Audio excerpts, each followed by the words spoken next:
Okay. And of course, now this thing completely screwed up with the doohickey. All right, let's try this again. We'll do it live. As you know, Whatever the hell you want to talk about, talk is going live in 3, 2, 1.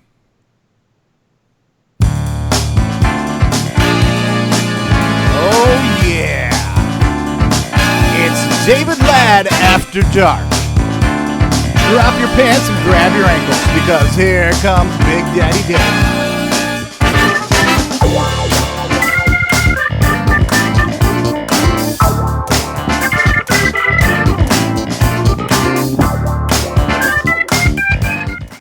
All right, and that was the most inappropriate intro I could ever think of saying at any given time. And hey, Brian Joyce is here.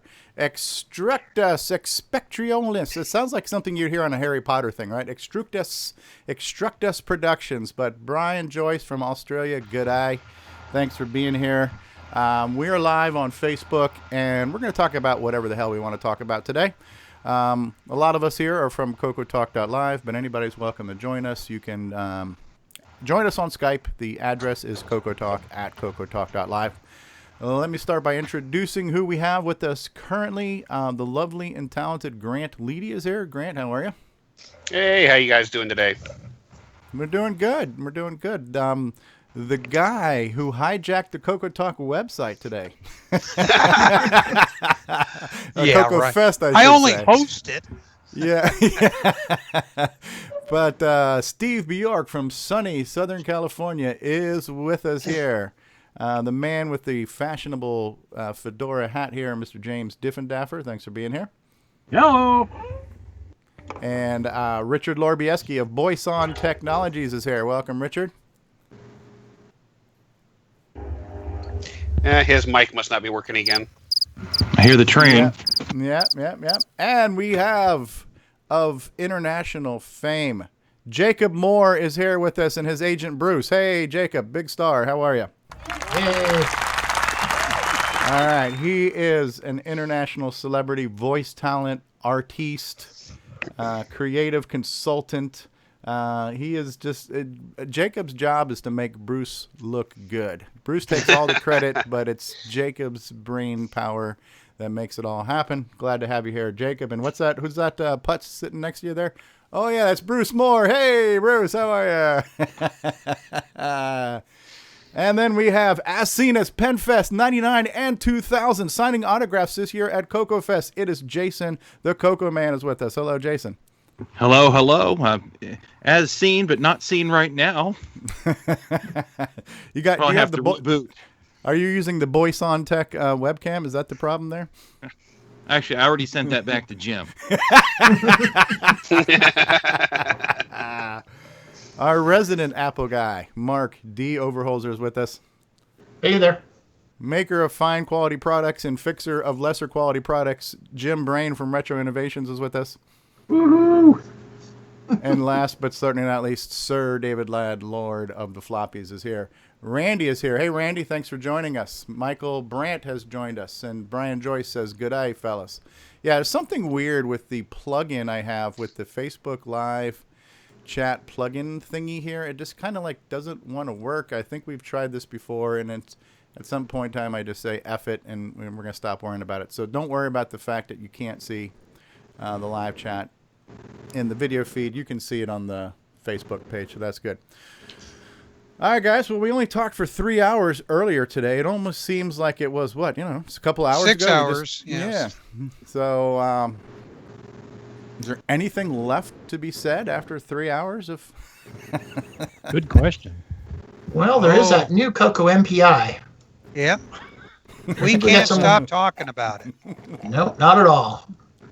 Oh, yeah. I know you guys are drooling over it. It's like you guys have never seen a new piece of hardware in your entire life. It's just that marry it. It's just that over on Discord we've been talking about multiple RS-232 packs to help us, and we're only dealing with a 2-pack multi-port, and and how we could expand stuff like that. And then Ed gives us not just a 4-port multi-pack. He gives us something that's got 2 RS-232 ports and a sound chip that is really good. Yeah. Well, I think in all fairness, what we're seeing right now though is, it hasn't shipped. So while I have no question to doubt his design, and he's never failed before, and until it's shipping, as good as we know it isn't until it is. So, but We just gotta hope he doesn't get hit by a bus or something. Yeah. I think that's his biggest challenge is being, one man. Yeah. Yeah, one man has to do so many things. Okay, we'll chip in, pay for his medical insurance. we need medical insurance. We need life insurance. No. Life he can insurance move to doesn't Canada. help us. Medical insurance helps. It makes sure he keeps himself happy and healthy and like that. But the thing is, life insurance, that's only when he can't do anything for us. Yeah. So actually what we need Secret Service. Yeah. We need to protect. Well, he can move up here to Canada, and we can keep him healthy for a while with our doctors. and at the same time, we'll take lots of photocopies of all of his designs and everything, and in case anything bad happens, he can. If there was ever a need to download, a human brain. No, he's got a pretty good track record. After all, Yeah. he's got one device out there that pretty much is kind of taken the CoCo retro market by storm. And he keeps up with making more of them. You're talking about the CoCo SDC? You got it. Right. Which I mean, who doesn't have one of those? Oh, Actually, don't that have would one be yet, me. do you? I've got to put an order in for myself. But yeah, I don't. But everybody I talked to, why don't you got one? Actually, Darren Atkinson developed it, but Yeah. Ed keeps up with demand, so. Yep. Absolutely. But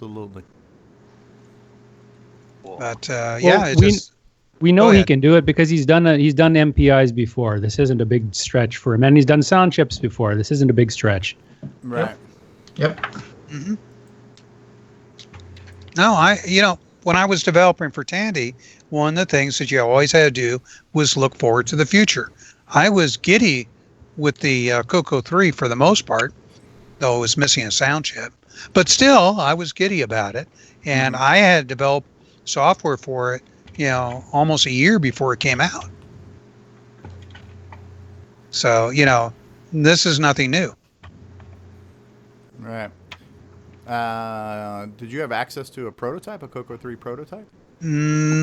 Early production. Okay. And matter of fact, my version, the Gimme chip was the first one I got was, now that I think about it, was a B. And then I got a C. And then finally I got a D.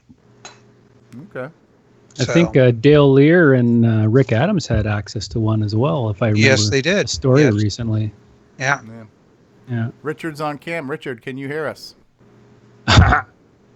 We saw that bite. Doing good. Caught you with your mouth full. Did you bring Full enough of what? to share?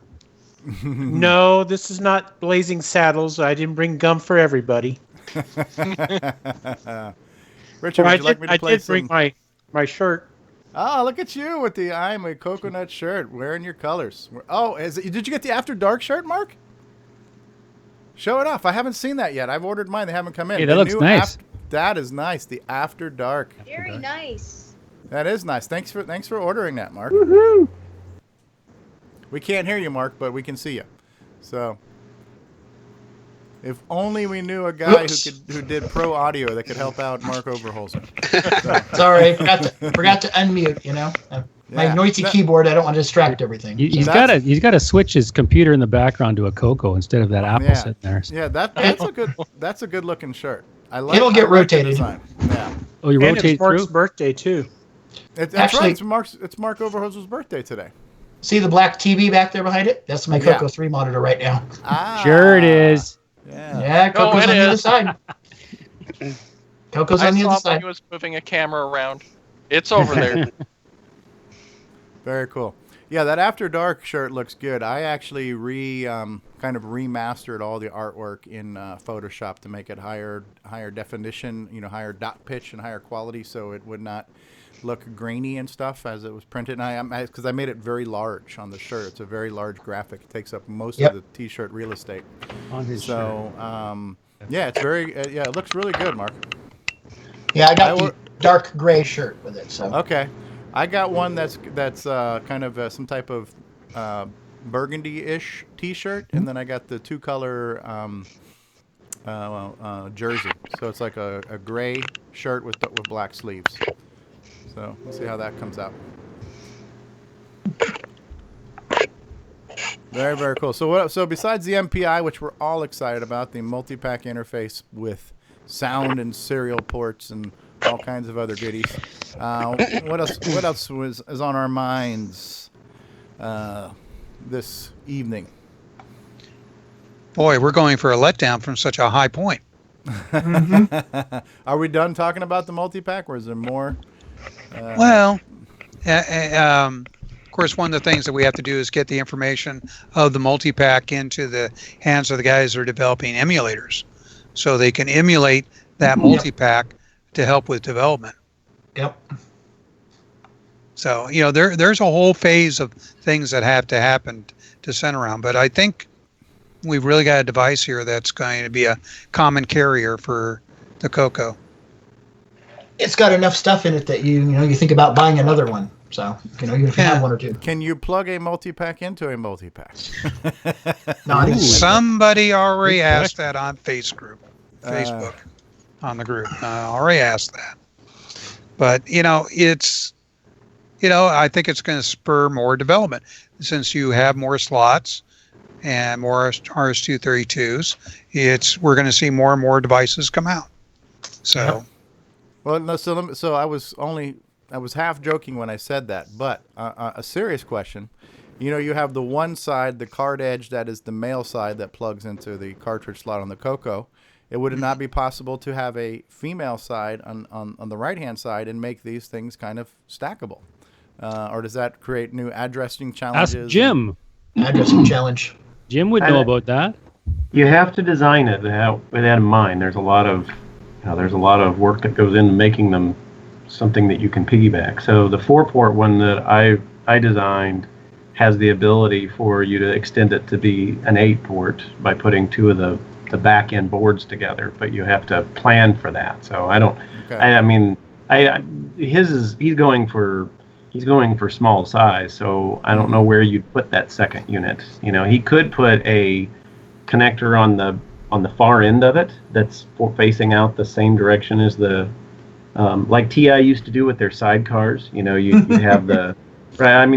I wouldn't go ad nauseum on that, but you could put the one connector plugs into the CoCo, and then at the end of that board, there doesn't look like there's anything right there. Well, there is. He's got his RS-232 stuff right there, but you might be able to put that on the back. And if you put it on the back, then you could put another one right off to the side there. But he'd have to plan for that. So maybe you could just stack them like that CoCo VGA to get it to fit in the Dragon or something. like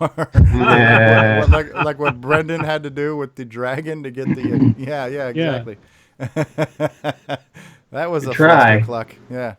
Yeah, that Richard's looked like Richard's if it wearing works, a shirt it's too. not crazy. Yeah, but that looked like a typical Jim Brain final production Give me project there. So That was the production unit, huh? Yep. Yeah, right. well, some people are already working on much more slots. You look at the pictures that were posted, in the discussion of his multi-pack, there was an 8 and a 16 slot adaptation. Yeah. Yeah, it's amazing what you can do with the proper tools. Photoshop. Photoshop, right? Well, you were able to quickly add a kitchen sink to it, Steve. So Yeah. I use Photo Impact for that. I'm still working on the cup holder thing. So that's what the CD-ROM tray was for before, right? Your cup holder. Value add. Add. Well, that's when coffee ran in the machine. Yeah, when somebody walks up and says, "What's this button for?" home control. You know, we can do home automation off of this thing, whatever. So I've got a question. Now there's that chip in there, but how is it going to be programmed?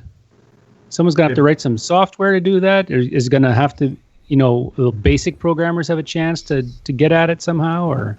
Yeah, it'll be. I mean, at the end of the day, it's just sitting there on the bus, ready for you. The only question I have is, how is he going to? He's got an extra task ahead of him because, as you all know, the I/O space is a bit crowded, and since you don't know what cartridge one's going to plug into one of those 4 slots, you've got to find some spaces where these 15550 or 16550s and the whatever it is, the 272 or whatever you're using, doesn't conflict with something that's already in there, or he set them up as to be their own, essentially a virtual slot. So like all that stuff on the board is really slot 5, let's say, and so if you want to access it, you have to go to slot 5, which is not horrible because there's no software for it today. So you can say, well, all the software that would be written for it would be written to move to slot 5 and check for it. I think OS 9 and Nitrous 9 could handle slots greater than 4, but you'd have to do that, right? But right now there's no technical detail, so you don't know,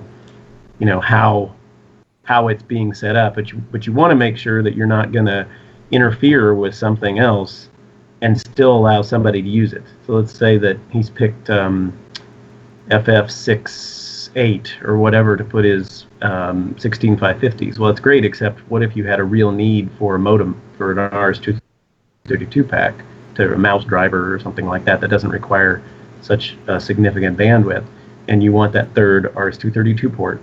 Well, you need to be able to shift or move that, 16550 somewhere else so that it doesn't conflict with the RS-232 pack. People are okay and happy about the idea of a 4-port MPI, and that's great, but you have to make sure that you're not going to be any less functional than the real MPI that you have to base it against, which is the Tandy MPI. Mm-hmm. So just a lot of consideration. I think, what I see as a problem for Ed right now is, it's a really cool deal. It's all his packaged item, and he's got it prototyped, or he's got the board he's going to order, and he's going to be working on whatnot. But Steve, as you saw and commented on in the chat or in the Facebook comments, everybody now is like, oh, okay, so she's going to get the boards next week, maybe do a couple days of debugging, and then be ready to sell. And I don't think that's nearly the amount of time it's going to take. I think he even said it was going to take him a couple months to figure it out. And I think when you get to all these corner cases, that's where you have challenges. Not only, one of the things that I found when I was working on an MPI was that, you put all those slots out there and they end up being little antennas, and so you gotta even with it being as slow or close to the machine as it is, you got to be careful with all that stuff. And the other one that I realized, and hopefully he's I don't know how he's addressing this issue in the mini MPI. I don't have one, but the logic chip he's using, which is the 9572, it's a Xilinx chip. It's a great chip. Obviously very economical and offers the ability to do basically a one-chip MPI. However, it's not a 5-volt chip. It's a 3.3-volt chip. It is 5-volt tolerant, but only when powered. And so one of the challenges that I had when I was designing the MPI is you can't have the signals from the CoCo get to the MPI if you're ever going to be in a situation where somebody will have left the MPI unplugged and it won't get power. So say that last part again. So you have 2 power sources. You have the power source from the CoCo, and you have the power, for both of his MPIs. Mm-hmm. I think his mini MPI has an external power supply as well. So you have 2 power sources. Yeah. So if you have 2 power sources, the idea is the cartridges would get powered by the external power supply, right? Exactly. Right. However, the external cartridges, let's say it's a simple cartridge like a game cart. Well, game carts have the cart line and the cue line connected together. So they're going to drive some of the pins on the bus as soon as power is applied. But if the 9572 chip is powered by the CoCo and the CoCo's off, then that 5-volt power is going to go to the chip, but the chip is going to be unpowered, which means its I/O lines are not 5-volt tolerant, which means it'll blow it up. So you got to be careful about all that. Sounds like the easiest solution there is to have something in the way of the power circuit to disable it unless there's power from the CoCo applied. That's or right. put in buffers. He's got buffers on the CoCo side. You can look on both this MPI. I mean, on this one, he just took if you look at it, he just took the mini MPI and he stretched it, right? He stretched it to another 4 ports or another 2 ports, and then he started adding other stuff onto it. So he's got the same buffers that he has for his mini MPI in there, and that takes care of the signals from the CoCo. But you got to make sure that. So I think the way he's probably got it set up is he has the chips, the buffer chips, which are 5-volt, and the CPLD. He's got them all powered from the external power supply, so they don't even engage until external power is on, which would be the way to do it. But you got to think about stuff like that, because when you're testing, you can get it all working and then get it to somebody's hands and they go, "Oh, sorry, Jim, or sorry, Ed, I plugged it in and I forgot to plug in the MPI and I turned on the CoCo and smoke's coming out of the unit." And you're like, "Well, that's the end of that." Yeah. Well, I'm sure he'll take care of it, and probably was listening very closely to the discussion that you just had. And if he hasn't taken care of it, he'll take care of it ASAP. But I figure he will. It's not a matter of him being able to take care of it. I just think, I mean, even if he's taking care of that, there's like a myriad of things. I worry about all of the euphoria around it because I think it's going to be months before he's able to. I don't want people to get upset. Like they're like, "Well, I thought it was going to be available." Well, this cool thing takes a lot of time. Right. Mm-hmm. Like shameful plug here. You've been working on CoCo Mem and CoCo Mem Junior, and you have a lot of challenges on your end to pull off everything you want it to do, compatibility wise, hardware wise, software wise, and so even though you know what you want and you know what you're doing, it's not an instant home run. Yeah, true. It did get a lot of comments and a lot of obviously you guys devoted a good chunk of the day to talking about it, and we're still talking about it. So obviously he's got mind share. It's the news of the week, really. Mm-hmm. At least for us on Discord. Yeah, it is. And you spend a little time there on Discord. You know what it's like. Mm-hmm. Until you have to go take care of return warranty authorizations. Yep, yeah. Right. And I'm not doing returns. Not doing Lorbieski's returns. Yeah, and you're not doing shipping either. That's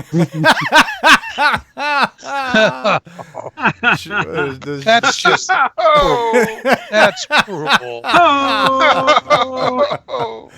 You guys are so mean to each other. Can't we all get along? Oh, shut up, David. What? David Ladd, always the peacemaker. Yeah. Hey, Richard. Piece of what? I don't know. I don't want to say anything, Grant. This is a family show. No, it's not. This is after dark. If you want to tell him how hard he can F himself, you're welcome to. Hey, Richard, screw you. Double back to you.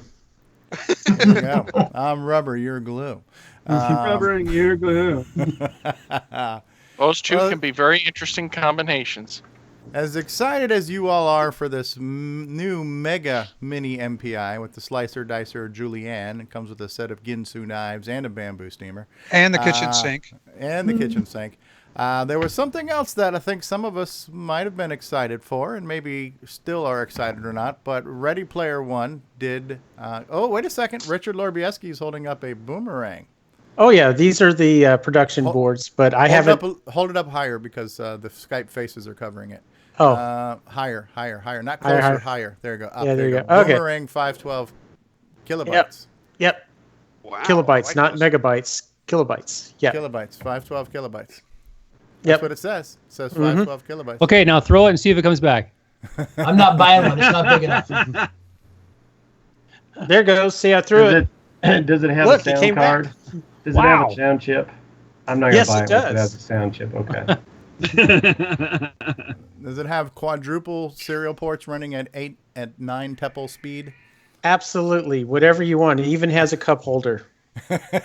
Even Lots of even a wire. metric cup holder. Does it have Playboy mud flaps? Is what I want to know. Absolutely, and a velvet Elvis painting to go along with it. What about dogs playing poker? Come on now. Yep. Now, Richard, will you have them at the CoCo Fest? That is the plan. Yes. And how much are you selling them for? See, the Grant Levy price is $159. Oh, thanks. And the Free regular shipping? price is? No, actually, the price is going to be $29. And is that going to go up after $29. $29. Wow. CoCo Fest? Now, does that come with a return label included with it to save us on shipping to send it Yes, back? it'd be shipped directly to Iowa. All the timing issues have been resolved then? Yes. Awesome. What did it need? Just a little bigger capacitor or something, or? No, it was noise problems. Oh, okay. I guess it helps if you keep your CoCo off of the TV you're trying to view it on. Yeah, that too. That was one of the things that was kept screwing me up, is because when I was testing it and I wanted to make some room, I would just set it on top of the monitor, and yeah, that doesn't work right. So. And you wonder why Tandy put shielding on the circuit board. Yes, absolutely.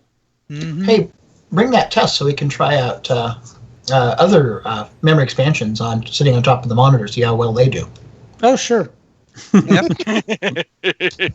You might So, find Richard, what's your no next work. big project? Yeah.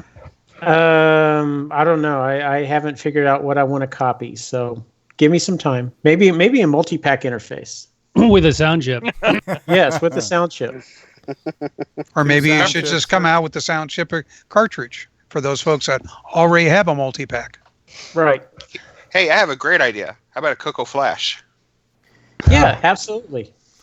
With How about the sound chip on it. A CoCo Flash with the sound chip and Orchestra 90, 8 serial ports. Well, yeah, a couple of things I really want to do is a keyboard emulator and also a real-time clock. Those are the two things I'd like to do. Keyboard emulator? Yes. To plug your PS2 keyboard. Oh, yeah. Yeah, keyboard adapter. Keyboard Yeah, adapter. Speaking of the CoCo Flash, who sells the plastic case for that? Is it going to be John Strong?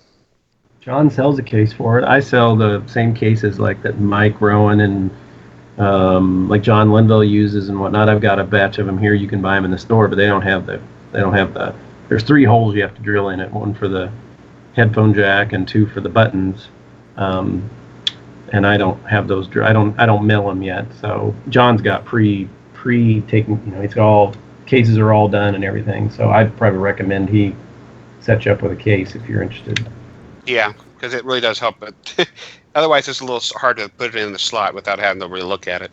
Nope, Right. I understand. I was meaning to ask you about that, Jim, because I noticed you had a shiny red cartridge on your Go 4 Retro website, and I was wondering if that was the exact same cartridge or was a uncanny coincidence. Nope, it's the exact same cartridge. I just bought them because people were asking, "Hey, do you have CoCo? I have CoCo cartridges." And I'm like, "Well, no, but you can get them from over here." And they didn't have a website. You got to basically just email.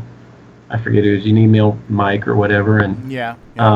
so I put them. And then the other one is that it's time as I get some time, I probably will mill some and then offer the CoCo Flash in a case. One of the things I'm trying to do right now is figure out if there's a way to dye them a different color, because I'm not always wild about having my cartridges be red. I kind of like to have them different colors, but we'll see.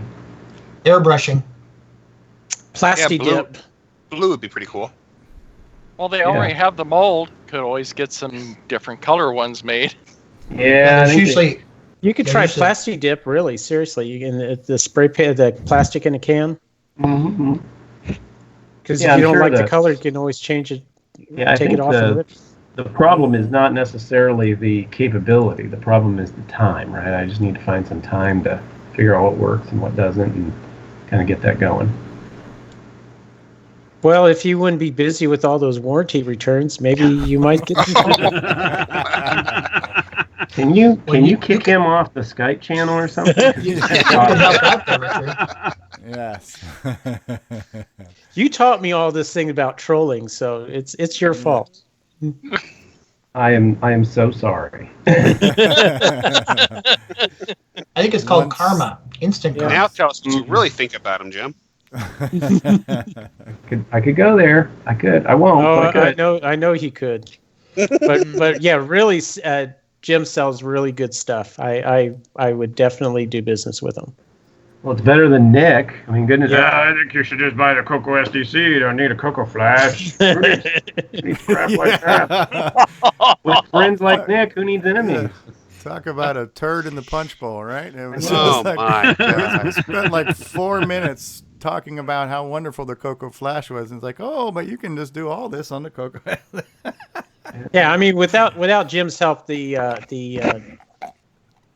Paragon adapter that I am building, I mean, without Jim's help, I would still be trying to make the PC board, put that together. I mean, he has helped tremendously in that project.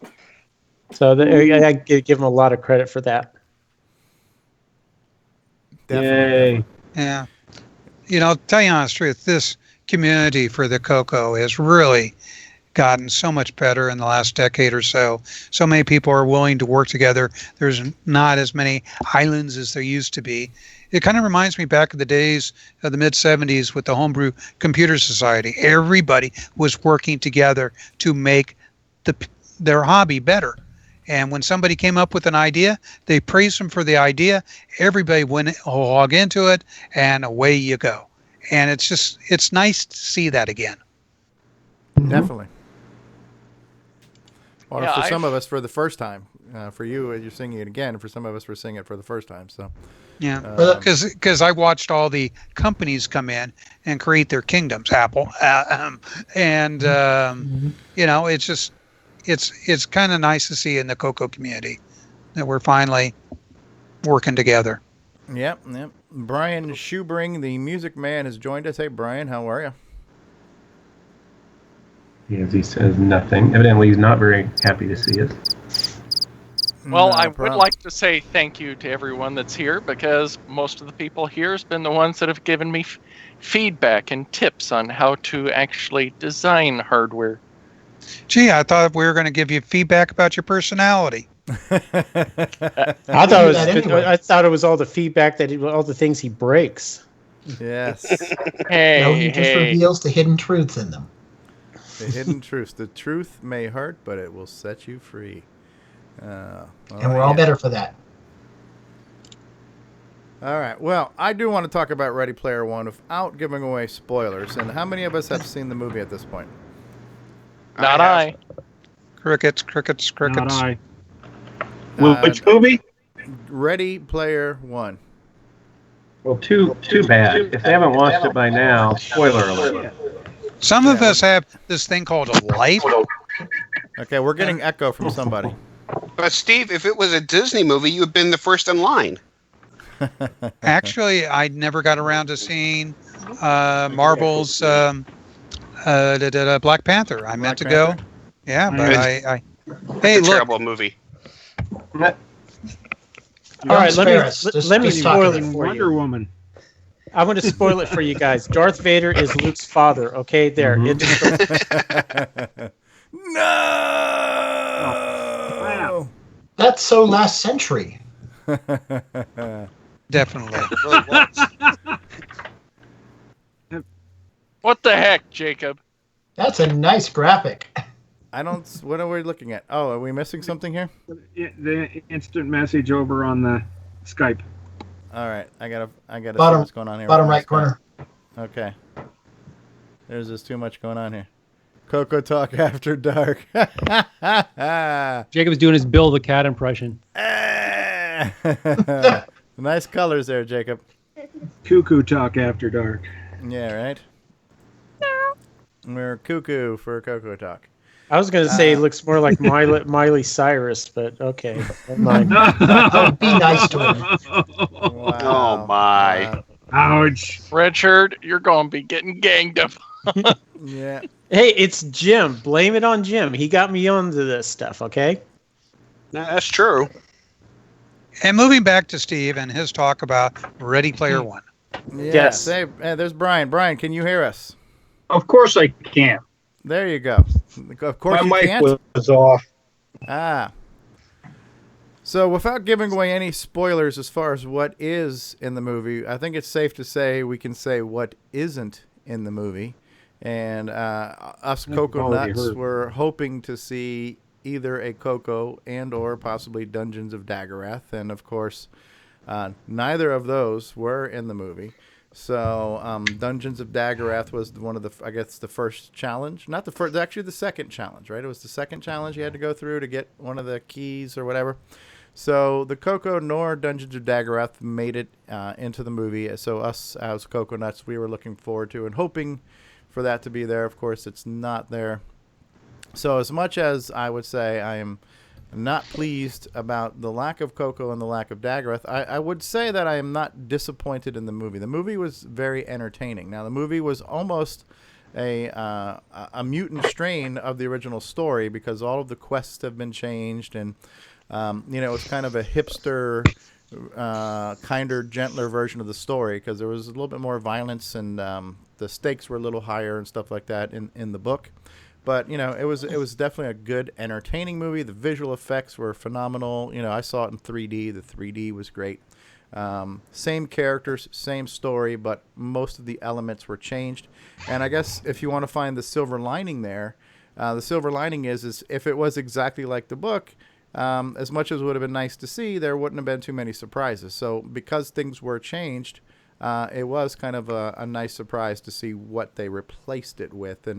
And everything was kind of period appropriate. So it all felt like it fit. It was just different, So I didn't hate it. I enjoyed it. I was entertained. But the only disappointing fact was just not seeing or hearing about the Coco in the movie.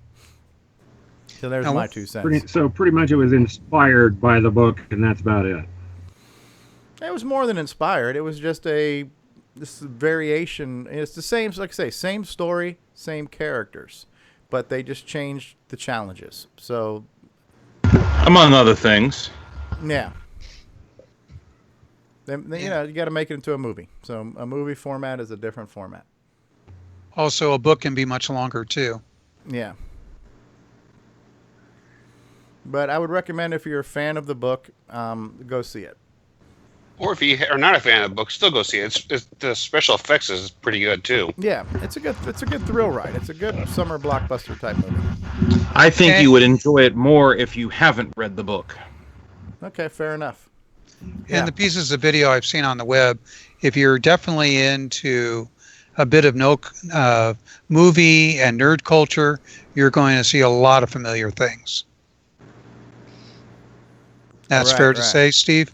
Yeah. Yes. And the funny thing is the story is about Easter eggs in a video game, but the movie is filled with Easter eggs, and there's everything on the screen that you see is a nod to something from cinema, video game, or like you say, geek culture. So every character, every scene, every location, everything there is pulled from something iconic. So it's an incredible world just put together on this kind of retro nostalgia. So in that sense, yeah. That part was not disappointing either.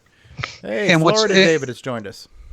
And one thing I was going to add, they did an interview with Steven Spielberg about some of the his culture stuff based on his movies and whatever that were in the book. They did not move those over to the movie because he didn't want to overladen the movie with things about him. Okay, so that was very selfless of him to do. Mm-hmm. Cool.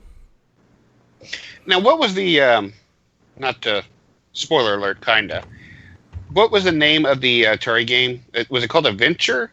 Adventure, yeah. Yep. I do not remember that game at all. It was in the first 2 years of the Atari 2600. It was like one of the first games that came out. And then it was also got discontinued after a while. Yeah, it had dragons that looked like ducks. Hmm. Yeah, they or seahorses. There's another. It looked like a damn seahorse was the dragon. But Yeah, go ahead. I was just going to say, got to remember, anytime a new game system comes out, they got to learn to walk before they can run. And as you know, the games get better and better. Look at what Activision was eventually able to do. It also had its own Easter eggs as well. Adventure. Yeah. How's everybody doing? We're doing good, David. Welcome back. Yeah, so for a late join, I got derailed. I was about to join, and then something else happened. No, not a problem. Yeah.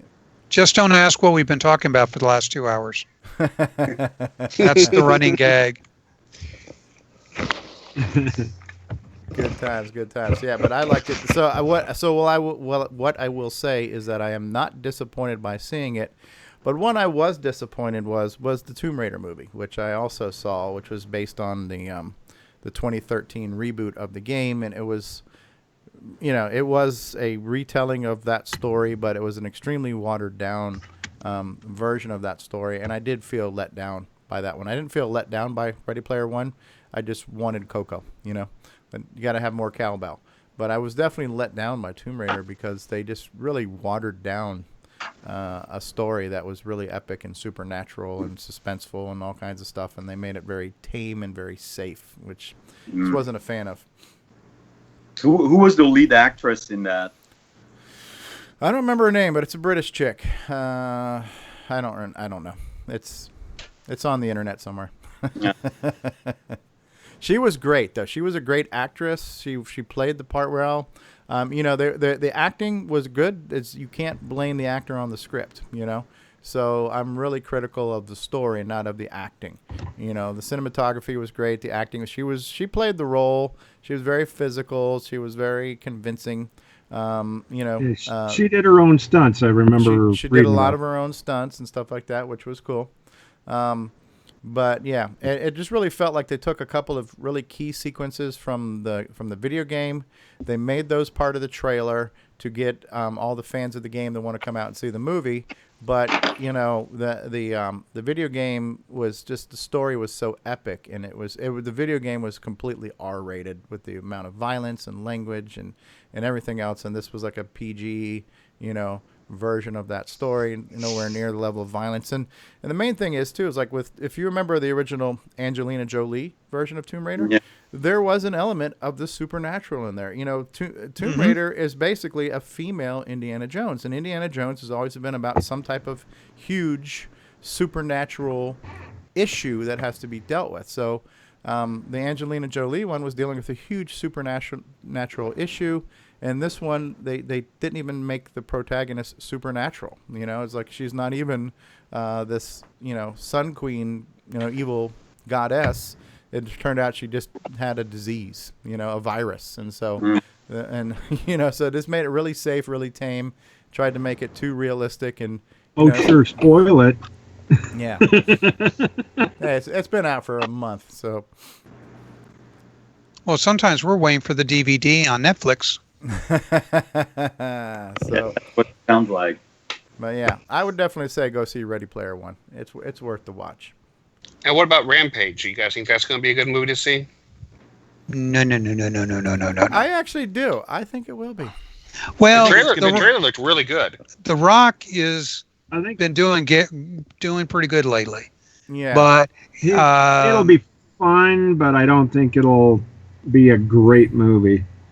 Yeah, it's kind of like they're taking the idea of Rampage, the video game, and you think they changed Ready Player One. You're looking for a lot of change in this one.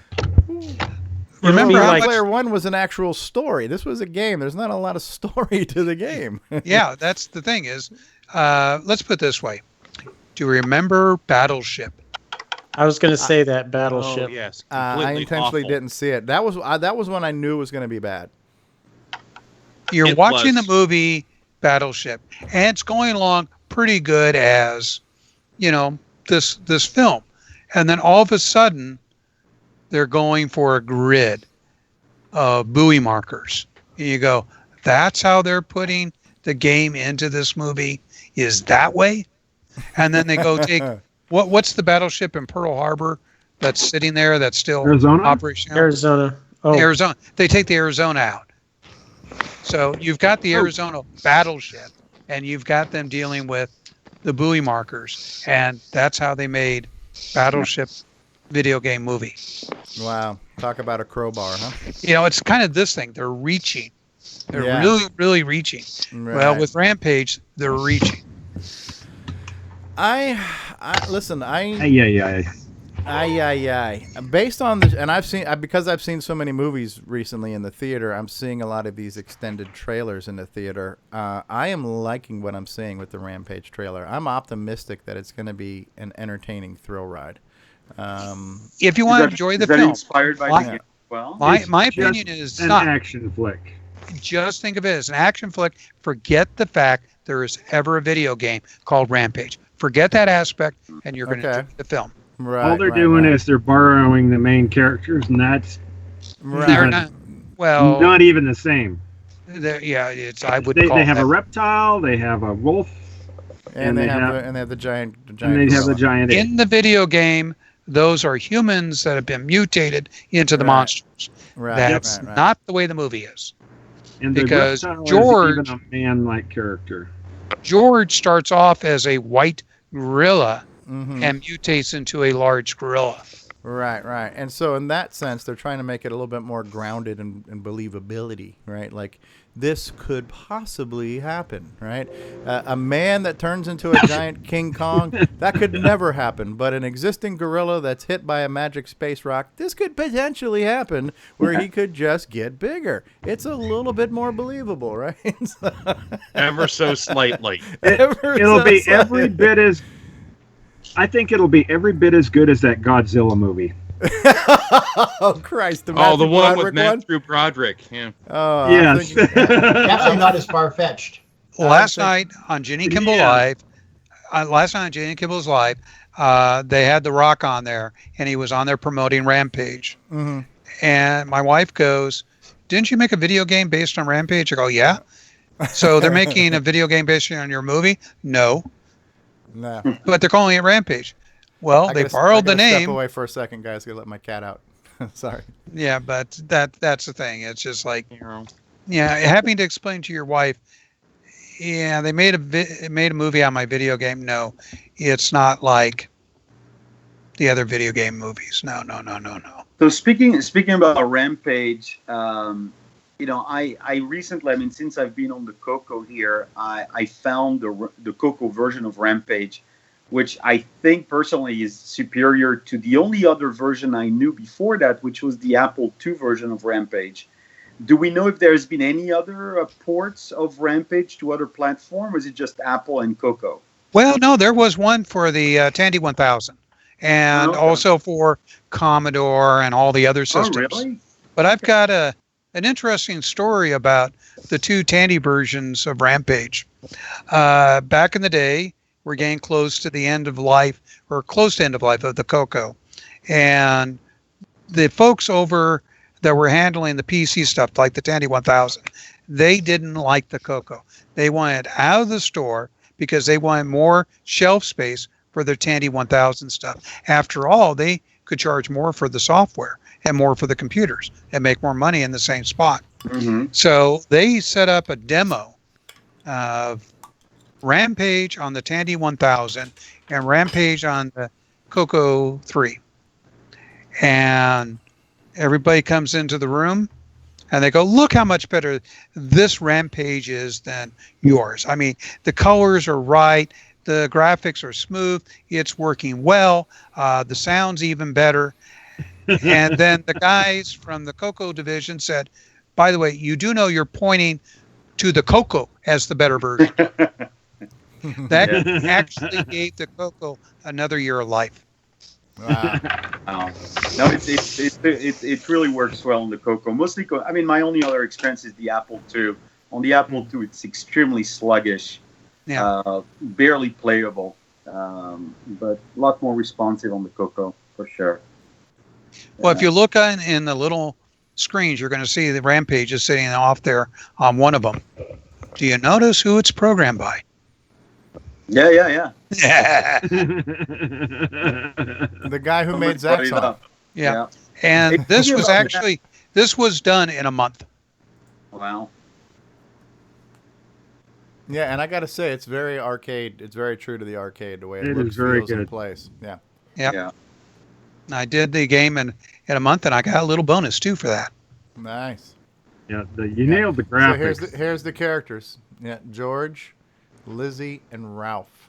Yeah. Yeah, it's amazing that you can do that in a month. Yep. When I look at, I manage a bunch of software engineers. They cannot get much done in a month. Are they using Java? They're using Yeah. a variety of things, but really in a month, they can barely write a document in a month. So, Wow. yeah, it's incredible. Hey, Steve, speaking about games, earlier today we were talking about Zaxxon, and so I was checking on my CoCo SDC here. I've got like 2 versions of Zaxxon. There's a version that just says Zaxxon, and the other one that says Zaxxon 3. And the one that says Zaxxon 3 is in black and white, and the other version is in color. But I think that the intro screens are both the same. Let me see. One's probably hacked. One of them probably has been. Well, it is hacked, so I can't comment on the hacked one. Which one would be the hacked one? The color one? If it's showing up in color on your CM8, then yeah, it's been hacked to inject color because. See. Yeah, it was developed back in the Color 1 and 2 days, Color Computer 1 and 2, which did not have RGB out. Only had you have to hook it up to a US composite video monitor to get color. Because let me see if I can show you guys what I see. Yeah, that'd be good. So if I run, I don't. You guys see this? Okay. Yeah, I see Zaxxon. got it. Let me show you what it looks like. Okay, so that's black and white. Black and white one. Yep, that's the original. That's the All CoCo right. 1 and 2 version. On one, let me go ahead and try to show you. Let me reboot this guy here. Let's see if I can get to the one that says Zaxxon 3. Yes, that's probably been patched to run on the Color Computer 3 most likely. Yeah, it's a Zaxxon patch to work on the CoCo 3. Yeah. That's what it's referring to. Okay. Now Z89 is also Steve's follow-up that's designed for. Yes, that one. Yeah, that's been patched. Yeah, that's been patched, and you actually before you would run it, you would need to run some palette commands to change those colors to get them to look like. And there's a handful of palette commands you can do in BASIC to change the 4 color registers to match what the artifact colors Yeah, look because like. the colors are obviously a bit off here. Oh, extremely off. Yeah. My eyes. So, Make it stop. That Make green it shadow. Yeah. Now, if you want to really see a bad version of Zaxxon, go back to your load screen. All right. Zaxxon? Yeah. Oh, Zaxxon. Yeah. Yeah. Oh, that was horrible. Zaxxon. Oh, Zaxxon. Yeah. I met him. I met the guy that did that at CoCo Fest, and he actually said his was better than mine. Oh wow. Yeah. So what was he drinking? Because I'm only on my first drink, and Well, colorblind. No, to be truthful, this is true for almost any programmer. They're going to have a feeling about their child as being the better child than somebody else's child. Right. It's just human nature. So yeah, you have to accept Jason's that. playing the artifact version. I just got Jason's up too. Yeah. Yeah. Oh, that one, the version, that one that's being displayed is definitely better coloring there. So how do you get that kind of coloring in Zaxxon? It's artifact. You need to do it through composite. You won't see it on Yeah, your it won't RGB work on monitor. the Okay. Yeah, that's a lot better. Yeah. Let me Yeah, say this hi is the to way some it's people in supposed the to be. live chat here. Jake Allen's out here. Hey, Jake Allen, how are you? Christopher David had joined us. Jake Allen says, I love Rampage. I have almost every game, but not sure about the movie. Michael Newman's out here. Michael Newman said, hi, all. Hey, Michael. Brian Joyce was here. Tom C. was here. Is maybe still here. Paul Thayer came by, too. He says, you guys are still at it. CoCo forever. Randy Cornetta, who's from our Florida group. He came by and said hi. Hey guys out there in the live chat. Thanks for being here with us tonight. We're talking about whatever. Yeah. So did you get the Zaxxon game to actually start up there, David? Yeah, I mean they all seem to be working fine. I just wasn't sure, and this tells me that now this is actually one of the advantages of using the Commodore 2002 RGB monitor with the CoCo is the fact that the Commodore 2002 has two inputs. I can do an RGB input and a composite input, so I can just switch from one to the other. I don't think Sandy CM8 does that. So. No, the Sandy CM8 does not support artifacting. Yeah. Now, ironically, when you mentioned the word switch, this is a great segue because we've got a couple of products that take the CoCo 3 RGB, convert that to SCART, and then you can use a SCART to HDMI converter box.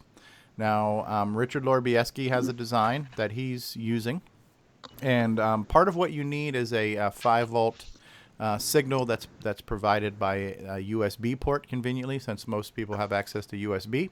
Hey, Javier, how are you? Excellent. Thank you for joining us. And, Thank you. Hello, neighbor. And, Hello, so here's Richard's cable. Here we go. Well, it's a work in progress, right? So we got the RGB side. He's working on the SCART side now. Okay, looking good. And then there's your feed for your composite and your stereo audio.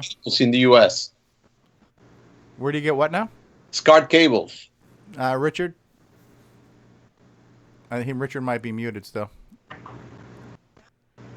Okay, I'm sorry. What was the question? Where do you get SCART cables in the U.S. or SCART ends or adapters? The two sources that I've found them in the U.S. One is Console 5 LLC. They sell the plastic version, and then the ones that I'm getting, I'm actually buying them from Amazon.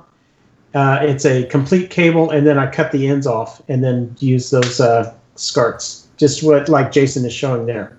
Okay. That's a good idea. Okay. Yeah, and it looks good. So Richard's got a design, and with Richard's design, when you want to switch to composite, and here's Steve Bjork's cable, you got to unplug the USB. Now, Jason, the CoCo Man's taken that design and put a switch in it, and he calls that the switcheroo. And so now you can just flip a switch to turn composite on or off through your SCART to HDMI adapter.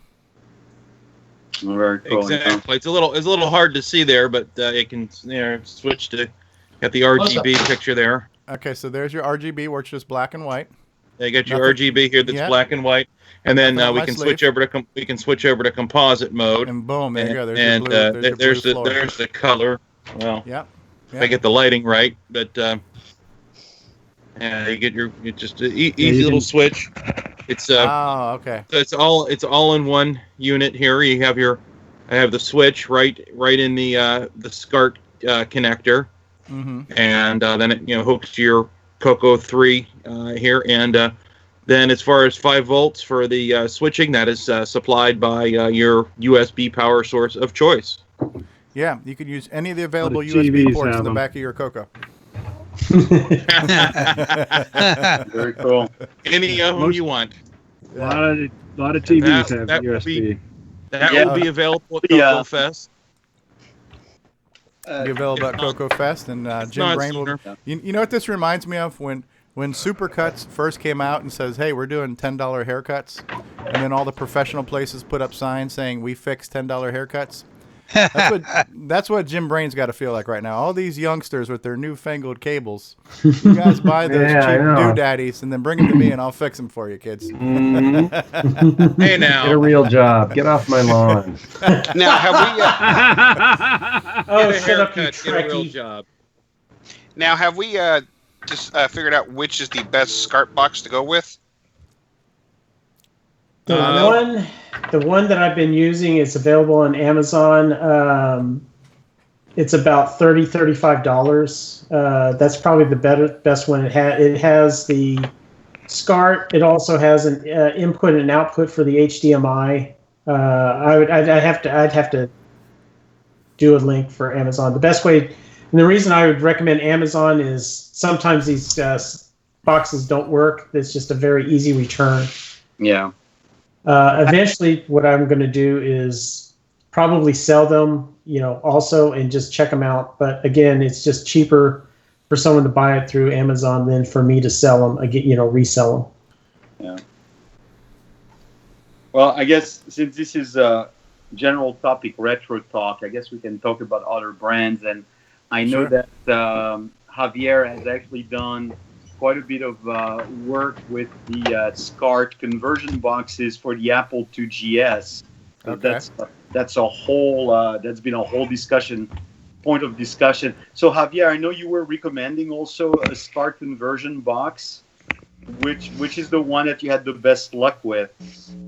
I was looking for it right now. Exactly where we were talking. I have it somewhere. I got a couple of boxes, but yeah, the Amazon one is a good one. Let me see if I can find it. Okay, no problem. Yeah, because there was some variation. Some people were reporting variations in results, but the Apple II GS is one of those computers as well that has a dedicated RGB monitor that's becoming harder and harder to find. And there's been a number of video solutions for the Apple II GS over the years. Here it goes. Is that the same one that you use? Yes, it's the same exact one. Yeah, yep. Same one. Yep, it's the Amazon special. Some cross-brand solutions. Those are like $30, $35, something like that, right? Yeah, it's right. Really good. Yeah. What I do is I put it inside the monitors. Uh-huh. And I put everything inside the monitor. So actually what you do is you just connect a normal cable, a normal video cable from the GS to the monitor. And it looks beautiful. It looks original, but still does everything good. And looks so really you're removing the CRTs and basically putting an LCD, so you got a lot of space in there. Yep, a lot. Yeah, we haven't seen a lot of that on the CoCo side, but I know you're doing that on the Apple side now. Yeah. Yeah. And Jason just posted a link in the live chat there, too, to the Amazon box. Cool. For anybody who needs one. Hey, that sounds like a good project for Richard on the monitors. Yeah. Mm-hmm. Yeah. Mm-hmm. And then Javier's the man. We can send them to Jim. Yeah. Yeah, so I met David. I met Florida David and Javier in February at the Florida Retro Club meeting, and these guys have a lot of systems and some cool stuff. So this is one of Javier's specials here. Yeah, this is actually one. This is one of the Apple IIc monitors. I don't know if some of you are familiar with this very classic design. Yeah. Well, the beauty of this one is this was basically it was an empty case, and Javier actually installed an LCD screen in it. So you keep the exact same form factor as the original Apple II, Apple IIc, and then you've got that that VGA connector in the back. Still have composite. It looks like there. Yeah, it does. Yeah. Was that a 9-inch green screen or the color one? It's a 9.7-inch screen. Yeah. But now it's color, which is the amazing part because obviously those used to be green, right? Yeah. But now when you most of them are green.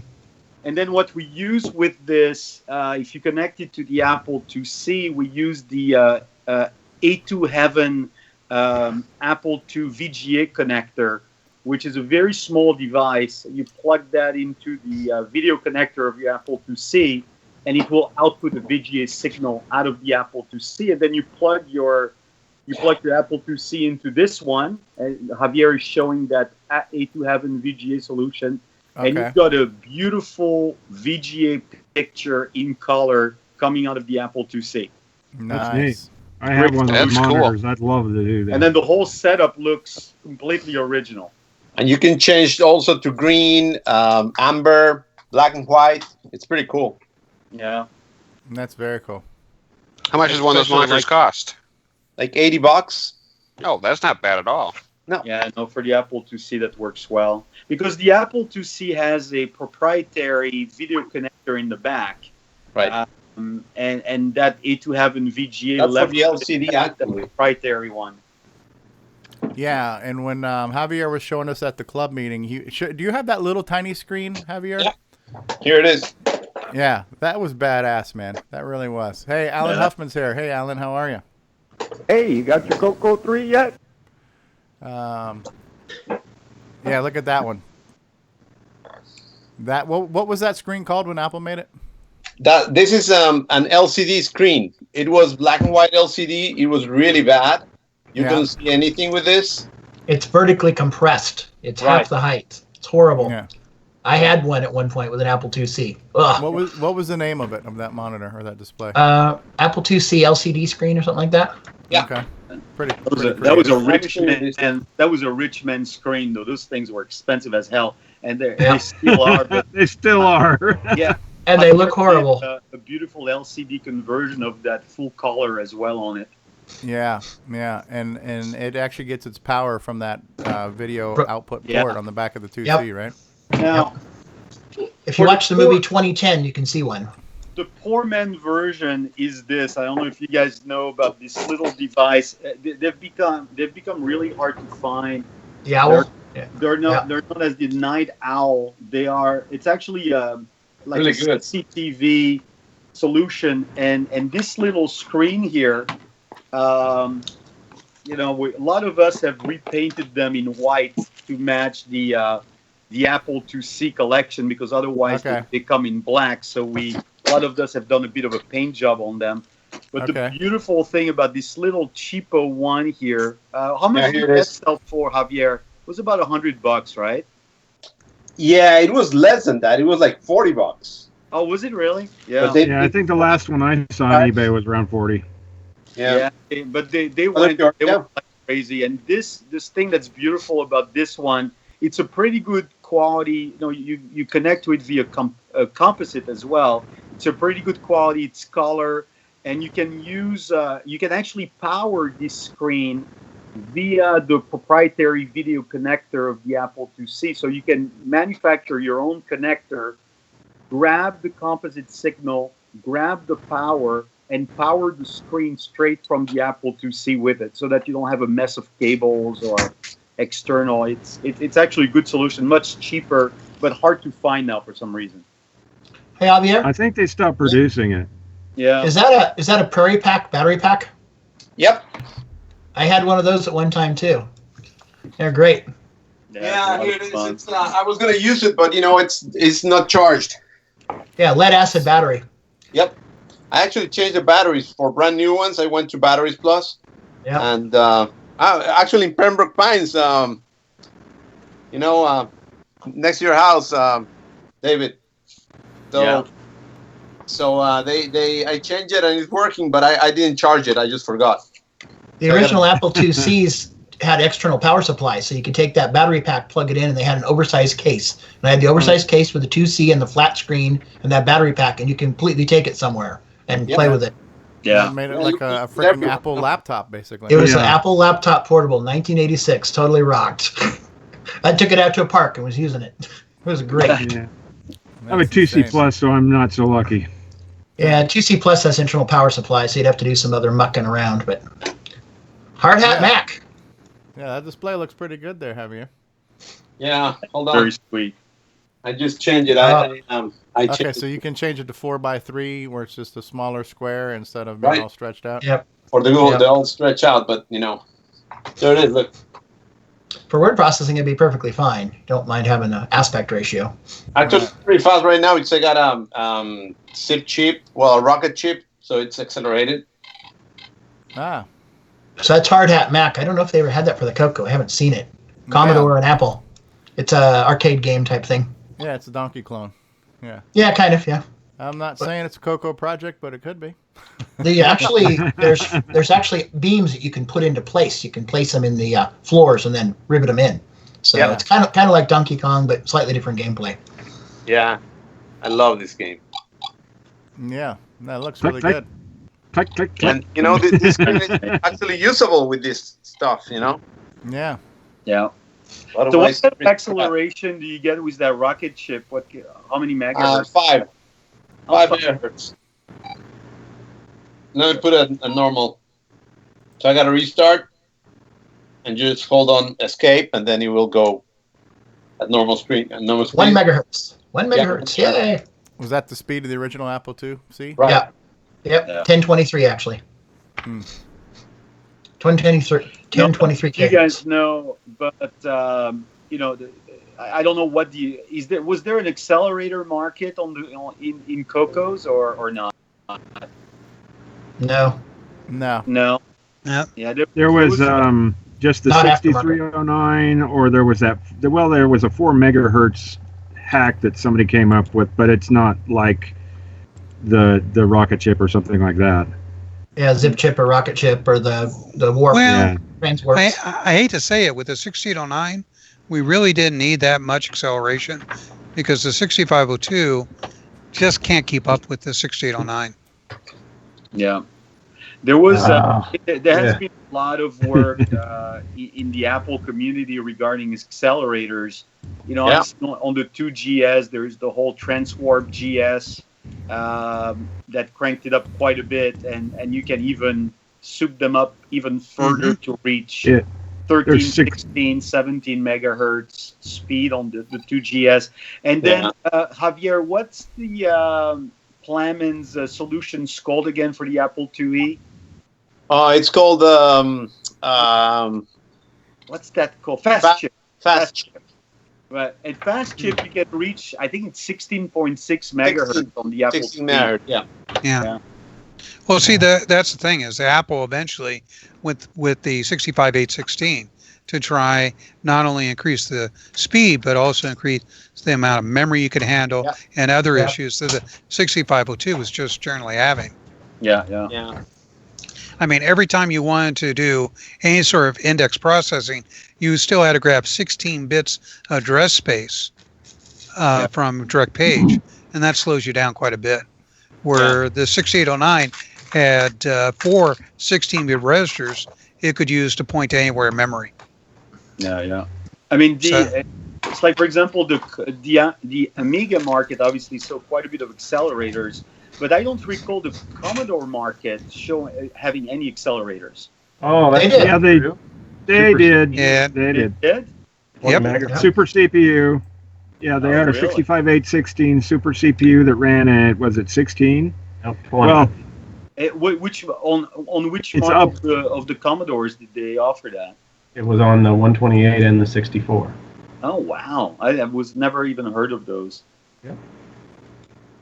I've got a couple of them here. And I know the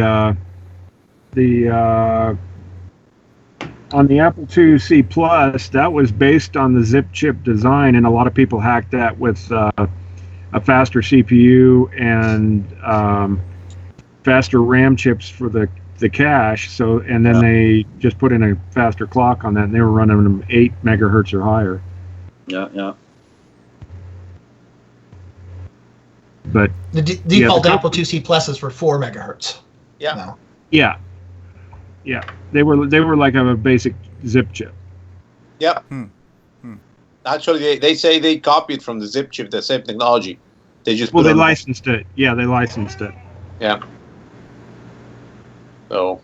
Now, what's fascinating to me, and I don't know if that's by design or not, but it seems that a lot of those enhancements, that are even coming out today, some of the newly engineered, add-ons for vintage computers, seems to remain somewhat proportional to the price of the original machines. Like, for example, when I got into CoCo 3 and I looked at the CoCo SDC, I was like, man, that's very reasonably priced. While in the Apple II world, if you want to have, a solution like that, for example, there's something known as the CFFA 3000 or those devices. They're extremely expensive, like several $100s. Right. And it seems that, I don't know if it's by design, but things seems to be remaining somewhat proportional. I think I paid $100. I think I only paid $150 for my CFFA. It's just that people buy 5 of them and they use one and put the rest on eBay. That's Yeah. I bought 2 and I still have both of mine from run number 3. They are a fantastic device, but CoCo SDC just as good, a whole lot cheaper. Yeah, it's a lot. They use one and put the rest on eBay. Somebody's doing a sound loop now. Who's got their speakers on? I just heard the sound echo back there. I'm not tape even delay. sure how. Yeah, I'm not even sure how long we've been going, but I'm gonna take a quick break, and I'm gonna run a couple commercials, give us all a chance to take a bio break and a potty break for those here on the panel and those watching. So you're watching a special episode of CoCoTALK After Dark. This is general retro talk where we're gonna talk about just about anything. But for those who are not familiar with our show that we do every Saturday, CoCoTALK appears live on YouTube. Our website is called CoCoTalk.live, and we talk about the Tandy color computer. But we've got a mixed bag of people here with a lot of different interests and systems that they own and are fans of. And those of you who are watching at home, we appreciate you being here. So we're going to take a break, and we'll be back in about a minute and a half. Thank you all, and we'll see you in a little bit. So let's hear a little bit of CoCoTALK After Dark theme music as put together by our good friend Alan Huffman. CoCoTALK After Dark. CoCoTALk After Dark. CoCoTALK After Dark.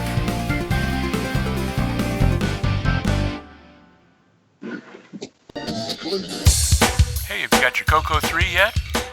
Hi, this is Rick Adams, author of Temple of Ram and Shanghai, and you've tuned into CoCoTALK, the nation's leading live talk show featuring the Tandy color computer. Hey, what's going on, everybody? It's me. It's Original Gamer Stevie Stroh. You know, gameplay. To get your copy of a Gameplay Goodness color computer gaming DVD today, head on over to 8bit256.com. There you will find several DVDs featuring color computer gameplay videos by the Original Gamer Stevie Stroh. So to get your very own copy of a Gameplay Goodness color computer gaming DVD, head on over to the Retro Swag Shop at 8bit256.com and tell them the Original Gamer Stevie Stroh sent you. Hi, I'm Mike Rowan, and you're watching the Original Gamer, Stevie Stroh. And when you're done watching, come over and listen to the CoCo Crew podcast. Hi, this is John Linville. And Neil Blanchard. We are the CoCo Crew. I hope you're enjoying watching Stevie Stroh play video games, especially the CoCo games. And when you're done with that, check out our podcast at CoCoCrew.org.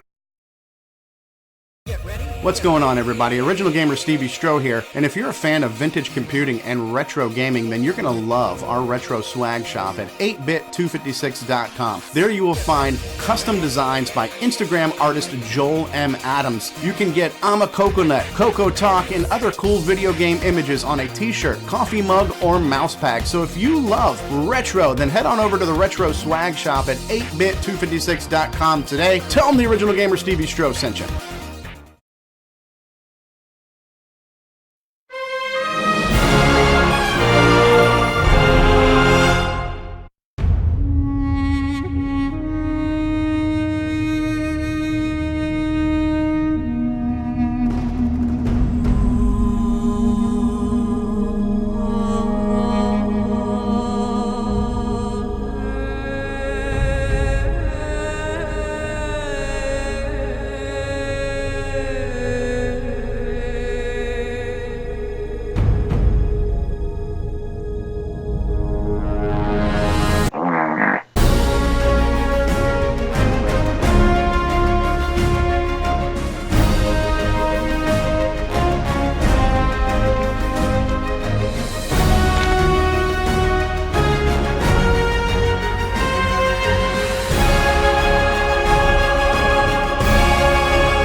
Direct to DVD.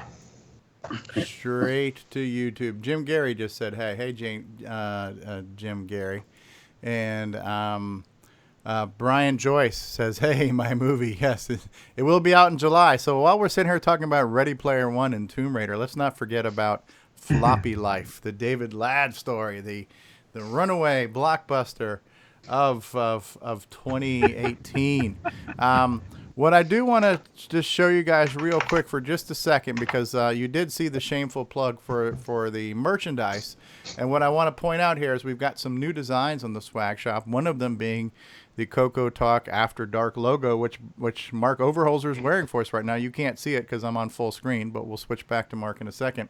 But yeah, the new CoCoTALK After Dark logo is available, and I got a couple other designs that are now available too. These are all done by Joel Adams, son of Rick Adams, who gave us. What did Rick give us? He gave us Temple of Rom. He gave us Shanghai. He's given us now Bomb Threat. So cool designs. And what we also have right now is a 15% off. So all these designs you can get on a t-shirt, coffee mug, or a mouse pad. And if you use promo code 15FORYOU, F-O-R-Y-O-U, you will get 15% off your entire order through April 10th. So if you like retro swag, you might like that. So Jim Gary's here. Hey, Jim Gary, how are you? Good to see you. And we're back with more retro talk with our distinguished panel of retro dudes. And we were talking about Apple stuff and accelerators before the break. Hey, speaking of retro dude, John Strong is here. Hey, John. Thank you for joining us. Yeah. Or howdy. not. Mute. Hey, I had to get the mute off. Hey, David in Miami or South Florida. This is John Strong, who provided the case for you for your CoCo SDC. John, how are you? And my CoCo Flash. I just ordered one yesterday. Ah, there you go. Well, I got to say, Florida. Well, it just printed it. Yeah. Florida David's pretty spoiled. He just got his first CoCo 3. He also got a new inbox CM8 to go with his first ever CoCo 3. And he's on a call with all of the key people in the CoCo community from the past to the present. And so if anybody, look at that. There's your CoCo 3 in the box. Look at you son of a bitch. And look at that CM8 right there, too. We all hate you right now. So I don't even have a CM8 box. Look at that. That's in great shape. So how's it feel to get your first CoCo and be surrounded by the entire CoCo community? CoCo static, he says. Cool stuff. So we got a couple Apple guys here. Mark O, our own Mark Overholzer's an Apple guy too. He's got his Apple IIe in the background there, with his. That's still the CRT color monitor there, right, Mark? And Mark, show us that CoCoTALK After Dark shirt again. Oh, yeah, that's it's called the Apple Color Monitor 2E. So it's really nice, high resolution. And here's my CoCoTALK. Look at that. Look how good that shirt looks. That's cool. Get 15% off today. Act now. Act now while supplies last. Operators are standing by. Promo code warranty returns. Oh, dear God. If you act now, you can receive an additional shirt at regular price. Oh, wait, Good there's times. more. It's the buy one, get one sale. Buy one, you get one. You buy two, you get two. There you go. Although you can save 15% until when, Stevie? April 10th, if you act now. There you go. You can save 15%. There you go. And enough of that. All right, so what else are we going to talk about tonight, dudes? Did we make somebody sad? We're getting some emojis going across the room here. This is a telethon, too, by the way. So we have 7 likes right now. We have 1 love. We have 1 haha. We don't have any sads. As long as we don't get any sads and we don't get any angries, Timmy will get his wheelchair. So this is a March of Dimes telethon that we are trying to raise money for a little handicapped kid named Timmy. Timmy! So, so far we're doing good. Timmy, it's looking good. Oh, let me fix that. You son of a bitch. Timmy, you're screwed. You're going to be crawling for life. So. Good times. Look at that. Look at the little. Oh, there's a cat. A cat. How did we get a cat on the screen? There was a cat emoji just popped up or something. I don't know what the hell's going on here. I see little faces are flying by on the Facebook page. I don't know what's going on. There was this. Oh, it shows the face of who's clicking it. I see what's going on there. All right, some shenanigans are going on here. Good times. So, what else is going on? What's on our minds? What do we want to talk about, guys? No, this is David. I just have a quick question now, because I think a lot of the guys here initially are from kind of the CoCo community. Is there a lot of kind of cross-brand enthusiasts as well, or are people, some of you exclusively CoCo or CoCo 3? You're muted, Steve Bjork. There are some of us who are multi-platform here. But then there's Steve Bjork, who thinks the 6009 is God's gift to CPUs. Well, considering you had the 68502 to work with, yeah, it definitely is. Oh, what a 69809 fanboy. So Steve, you're CoCo then? No. I've done a lot of systems, and it's whatever's handy. But the thing is, you always love your first child the most. Mm-hmm. Yeah. But the CoCo wasn't my first child. I worked on systems before that. But it was the first time I had a company really design a microprocessor really for the programmer. You know, it's like, hey, we'll throw something together and hopefully people will want to use it. You could really tell that the engineers back at Motorola, when they designed the 68000 and the 6809, they were thinking about the guys that had to do, you know, basically go off to war in the trenches and really use that processor. And you know, it's kind of like there was no one way to do something. There was different ways. It was whatever way you wanted to, that was the best.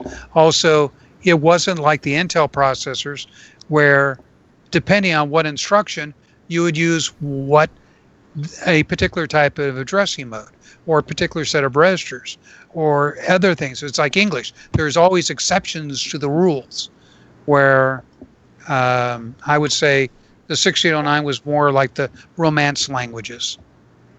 The 6809 was the first 8-bit processor that really supported high-level languages too, compilers. Yeah. That was one of the best things about it. Okay, and it also has the smallest code. Yeah. If you look at the 6502, you have one index register, and it's limited to a certain amount of RAM, 256 bytes, depending on the version. And you had two index registers. But my point was, not only did you have a stack register that could access the entire RAM space, you had a second user stack that could access the entire RAM space. So pushing stuff on the user stack wouldn't affect the system stack. Really was nice for compilers too. And to do that on the 6502, you have to manage a pointer off of the direct page, and that is the slowest instruction to load or store that of all the 6502 instructions. Mm-hmm. A couple months ago on CoCo Crew, they interviewed a guy by the name of Brian Moriarty who worked for Infocom. And he was really praising the 6809. He said, you know, a typical 8-bit interpreter took about 9K for an Infocom game. He was able to squeeze down that same interpreter to about 5K with 6809.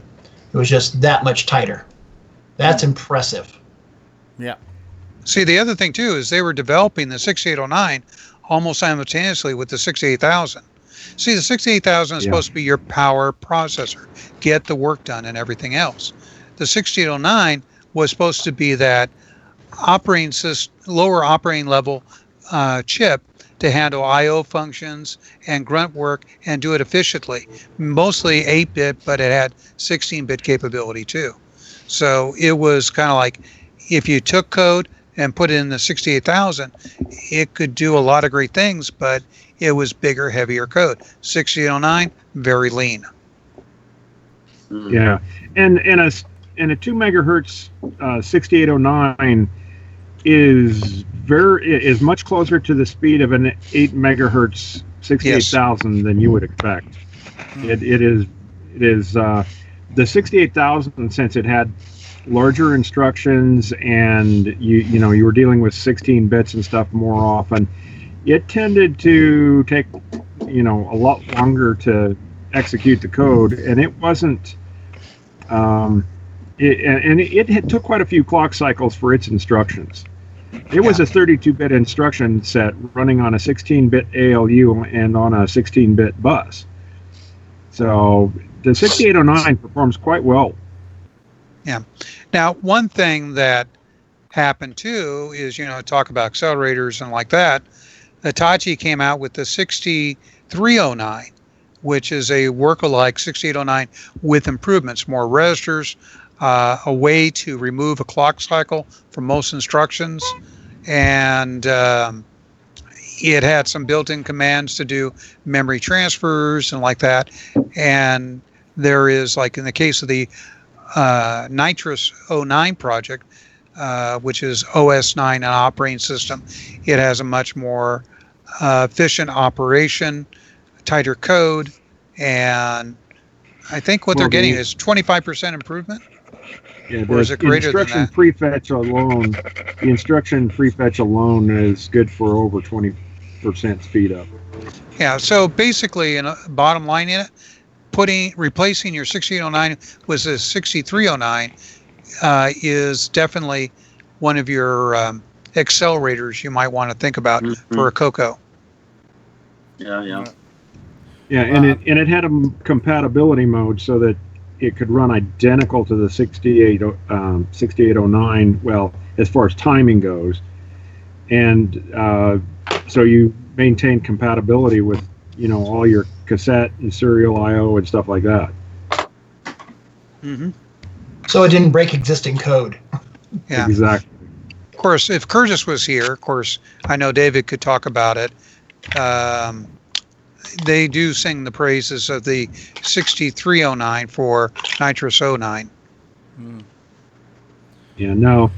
The Hitachi also came out with the 6303, which was a faster version of the 6803. It had the instruction prefetch and a few new instructions. That's the processor that's in the MC10, and they also had the 64180, which is a faster version of the Z80, a derivative of the Z80, and that added. They had the Z80 is a 4-bit ALU, and they put a larger ALU in it. I can't remember if it was 8 or 16-bit, and they put an instruction prefetch on it and a multiply instruction, and that is a 6 megahertz chip is supposed to be the same speed as an 8 megahertz Z80.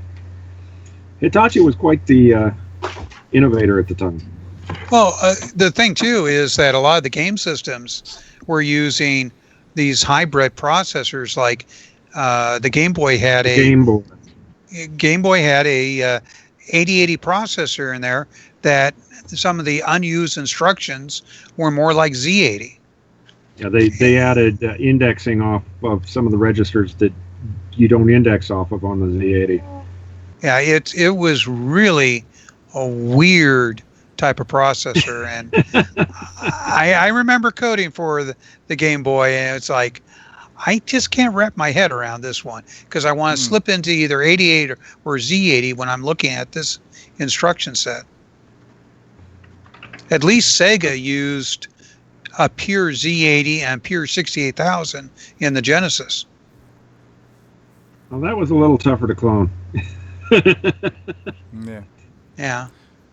Well, when it comes to code size, if you compare the different CPUs, I ported some code that prints in 64 columns of text on a 256 by 192 screen, and the 6502 is by far the largest, then the Z80, then the 6803, and then the 6809.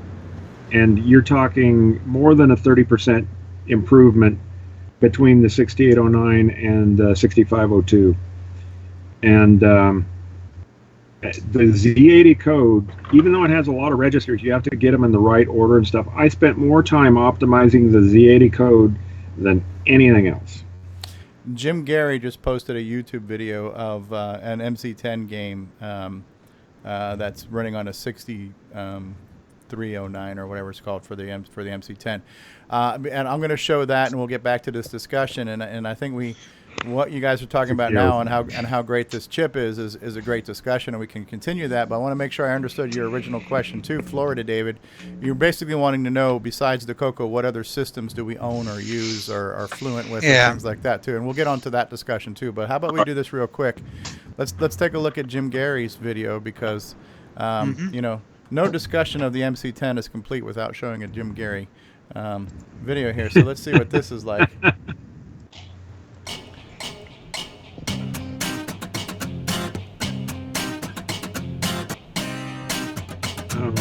Yeah.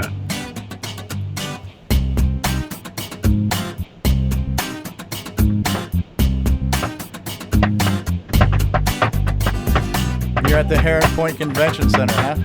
It's CoCo Fest. The convention has been taken over by retro bright needing CoCos. You must swap out 10 yelling. This almost sounds like Marty's Nightmare for a second here. Okay.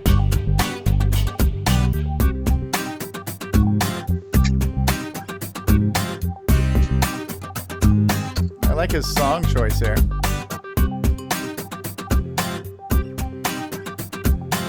Now, is this the speeded up version of it? Don't think so. No. I can't see the video, but it's not set up if it's the one. No, this is not the speed up version here, so. Okay, so that's him going through the maze.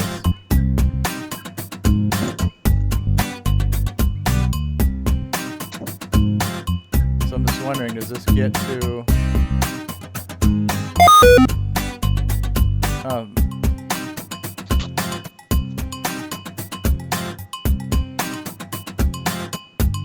So what are we looking at here? Is this a sped up version of the video? That's MC the Chase. standard speed. Okay, but he says MC 6803. Okay. Okay, so this is not sped up. Alrighty then. Yeah, 6803 is the standard CPU on the MC10. 6803. Okay, it's the 6303. Is that the one? The 6303 is the faster version. And unlike the 6309, it does not have an emulation mode that runs at normal 6803 speed. It has native mode all the time. Okay. So does it have a train running by it at all? Oh, yeah. No, it doesn't, but I do.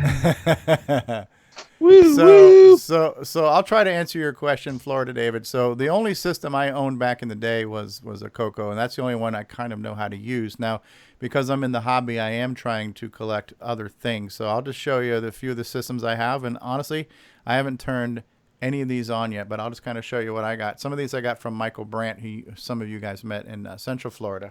Oh yeah. But I have an Atari 800 XL, which I've never used yet. I don't have the power cord for it, and I'm not sure what type of display output I need yet. But I've got one of these. I've always wanted to play with an Atari 8-bit and play some of the games. So I've got one, and this is on my to-do list, is to get this thing fired up and using it. So that's one of my systems. I've got one of those too in storage. I have a 520 ST that I also got from Michael Brandt. Never used it. Have no idea how to use it or what to do with it. But it's got some things. So I need a power cord and some type of display cord, and then I need to figure out what type of multi-cart or SD emulator or whatever, whatever magic cartridge I need for this thing, because I'm not going to start buying floppies and cartridges for all these systems, kind of like what you're not doing with your CoCo, right? So, right. And then I also got a TI 994A in the box, and I've got a few accessories for this. I have a handful of cartridges and some joysticks and stuff, and one of these days I'm going to turn this thing on and see what it looks like. I haven't even looked at this one. That was my first doorstop computer. So used it for about 3 months that way at Datasoft until we had to send it back. Yeah. So I do have some other wish list of the ones. So I would like to have a working Commodore 64 or possibly 128. I'm not sure if I want an Amiga. I don't have any love for the Amiga. I know it's an amazing system, but I never owned one, so it would be like, yeah, if I came across one, okay. And then an Apple II, and that's why I started picking your guys' brains about, Apple IIs, and if you're only going to get one Apple II, what's the best one to get? And I think the general consensus is if you can get it, get the 2GS. Mm-hmm. That's kind of like the CoCo 3 because it does all the new cool stuff and it's still backwards compatible. And if you couldn't get a 2GS, then maybe the next best one might be a 2C Plus because it's kind of compact and it's got everything else. Or I don't know. I'll be leaning on you guys when I get ready to purchase my Apple. Yeah, it depends who you ask. Yeah. Yeah, some people will say the 2E or 2E Platinum. 2E, but they're bigger and bulkier, and then at least with the 2C, you've got a built-in floppy already there. You've already got all the RAM you need. 2GS has got the RGB, so it's easy to get a SCART cable, and there you go. It worked well with that. Yeah, I mean, for me in the Apple, the quintessential Apple II was. I really loved the Apple IIe. I mean, for me, that's old standard. It's one of those classic looks, almost like the Porsche design. It's or the Beetle. It's what people got introduced to through the schools usually. Yeah, it looked identical to the 2 Plus, and did pretty much all the same software. So yeah, it's a classic look. The classic look, classic design. It's really special. Yeah. Yeah, it goes through and does the same thing when it boots up the floppies. It goes to track 0 and then some. Yeah. So you're that beautiful sound. I mean, it's funny because when I got into the Apple II, the retro Apple IIs, the Apple II GS was the last one I bought. And I didn't think I wanted it for a very long time. And I bought it mostly for kind of completeness of the collection more than anything else. And strangely enough, that's the one I kept on my desk the longest. Just fascinating, you could mimic the old Apple IIe, or you could really leverage the Apple II GS capabilities. It's a very expendable machine, very versatile. And that was really amazing. I kept using it more and more for over several months on my desk, kind of the prime real estate of my desk, of my limited desk space. And it's a really cool machine. But it didn't have that, retro look that I wanted in the Apple II, like the Apple IIe or an Apple II Plus, for example, or just the good old Apple II. But nice machine. Right. In the live chat, Michael Newman says, I had a friend who had a 520 ST. Dan Shepard, hey Dan, how are you? Says, I had an Apple IIc. He said, I also had the Coleco Atom. Anybody remember the Coleco Atom? Oh, that was a disaster. I tried to buy 2 of those for my collection, and neither one of them worked. Wow. The power supplies are notorious for going bad, and the but RAM, the power supplies are in the printer. That's the thing. They were trying to save money every which way they could. So if you didn't have the printer, you couldn't use the machine. And if the printer failed, you could use it. Go ahead. And they use those RAM chips that are sensitive to, they have multiple voltage, and they're very sensitive to voltage levels. And so when your power supply goes, so does your video RAM. Wow. Yeah. So just a bad design, huh? Does anybody have an Amstrad? What was the question? An Amstrad? Amstrad. Anybody has that? The good old Amstrad. Probably the only one that I didn't have in my collection at one point. Yeah, those are kind of funny-looking computers. Also with the built-in tip decks, very colorful. Pink. Green keys and blue keys, and wow, they were pretty big. They were kind of neat. Yeah. And the Coleco Atom, you could have got it one of 2 ways. You could have bought the whole computer system in a box that was white, right? And what was neat about it was they were selling that as a complete system, right? Because I've actually got a ColecoVision on the shelf too, and on the back of the box they talk about the Atom. If you bought the whole ColecoVision or the whole Atom system, you got a computer, you got a printer, you got the cassette drive, and I think it was already backwards compatible or fully compatible with the ColecoVision games system. And I believe that whole system, if you bought it new retail, sold for about $600. And when you think about it, we could have spent easily that much on a CoCo. Definitely more than that on an Apple or an Atari system. But it was a Z80-based system. I think it had 32K of RAM and 16 color graphics, TI, sprite chips, sound chips, a dot matrix printer, and a cassette tape. There was value there. They were trying to get in the market. They were trying to go. It was a cassette drive, not a cassette drive. Cassette drive, yeah. Tape drive, yeah. Yes. So the design challenges aside, what they were trying to create was a complete computer system in a box. Plug it into your TV, all your peripherals are here, and you can play games too. So that's very commendable. ColecoVision was very aggressive trying to get in, you know. Actually, no, they were trying to survive, because what was happening at the time was, in America, nobody was buying game systems. They were buying computers. Coleco was selling a game system, and they had to convert it into a computer to stay in the stores, because the stores weren't touching video games because of the crash. Right. Yeah.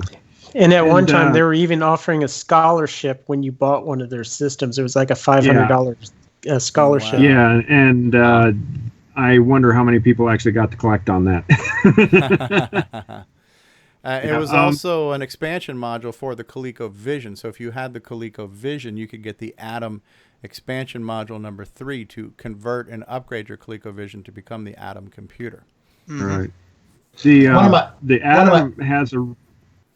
Atom has this weird thing where their card slots are not the same from one to the next. So a certain card goes in a certain slot, and somebody came up with a compact flash interface for it, and you couldn't put the ROM on the same card. You had to put it on a printer card that fit in a different slot.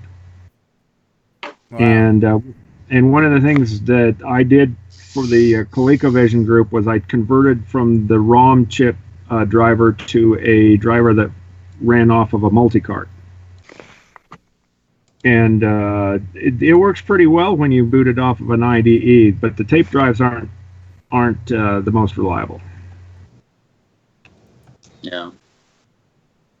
I had a family member that bought the Coleco Atom before they bought a Commodore 64, and they had just all kinds of problems with the tape drives, and the printer was nice. It was a daisy wheel, so it was kind of slow. It was a daisy wheel. Huh? Yeah, it was like 15 characters a second.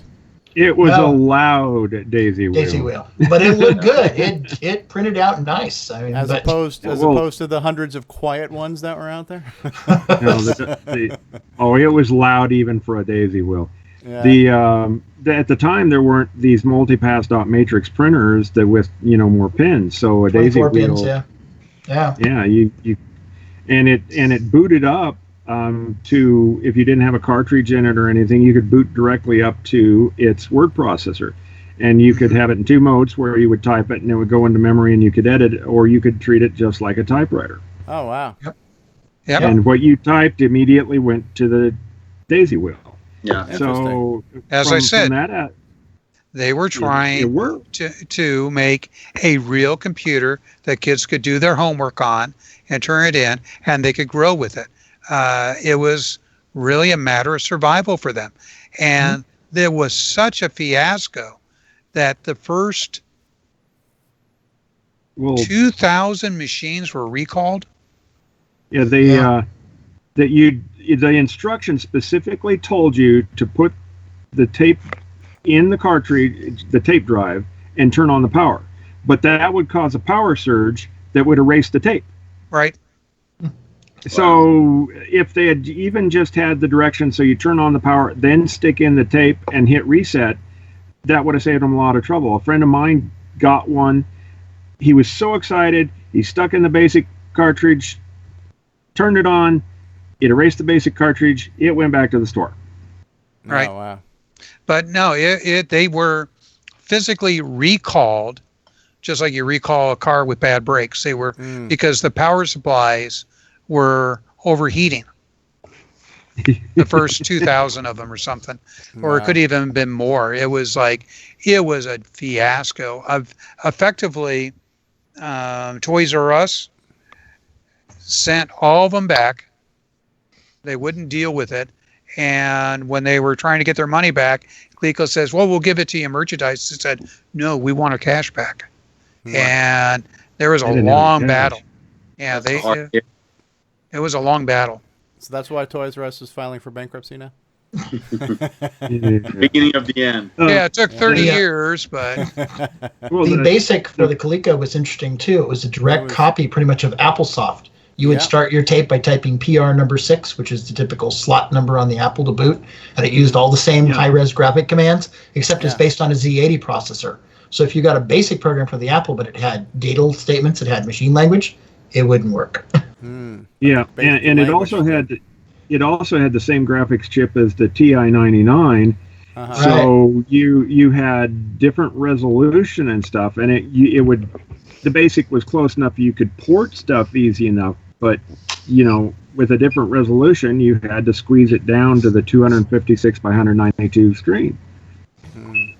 Yep. Yeah, it had a lot of good things, but it was just thrown out the door way too fast. Wow. It also had a 6803 processor, just like the MC10, but for every device. Your printer, the main computer had one, the keyboard had one, each tape drive had one. That was their AtomNet bus was driven by the built-in serial port on the 6803. Wow. That's an interesting. but piece yet of trivia. it was still slow as molasses.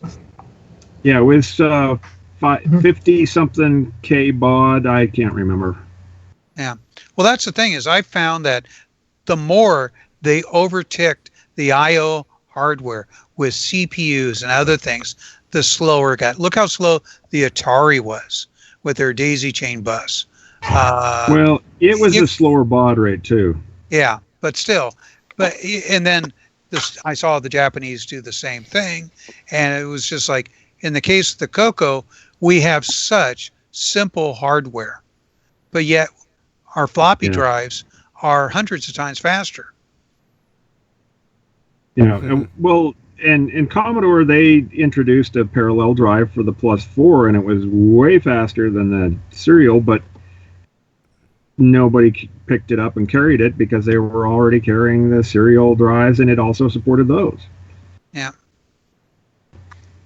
I remember Datasoft, they gave me an incredible bonus because I took the time it took to make a floppy disk from it was like 12, 13 minutes on the Atari down to 15 seconds by using a TRS-80 Model 1 to make that same frickin' disk. And because what they would do is they'd have about 30 machines set up, and the guy would just walk through putting the floppies in and then sit down, wait a little bit, and then he would start over again. And this one machine was outperforming that entire assembly line in producing the discs. Wow. Cool stuff. Chris Shilliday, are you here?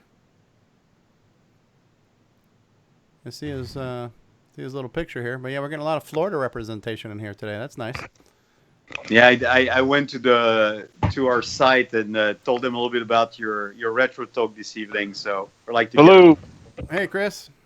Hey, how you doing? Good. Welcome back. Oh, thank you. Do you have my video by chance? No, not yet. I just have a little blue square. Okay. Sorry to interrupt there. Not a problem. As long as you don't ask what we've been talking about for the last 2 hours. Oh, I've been watching. What's tonight's topic? This looks good here, David. So I'm wondering, do you guys consider those TRS Model 4s or Model 3s kind of the grandfathers of the CoCo? Any link of is that on the same family tree, or what are we talking about here? No, they're not even close. It's not even a branch off. It's one of our roots that went off a long ways and then sprouted up a weed. That's what It came from the Model 1 family. Yeah. Model 1, Model 2. Yeah. They're based on the Z80. There's a lot of similarities in the basic, but beyond that, no. Yeah. Well, yeah. Well- Technology-wise, there is no DNA that is shared, Right, but right. but the parent corporation in the store we got it from. If you think of Radio Shack as the parents, then yeah, we are all cousins and uncles and stepbrothers to each other.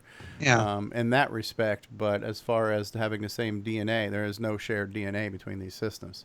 Well, the one thing I will say that is shared, they did keep the overall I/O hardware simple, and that made the I/O faster.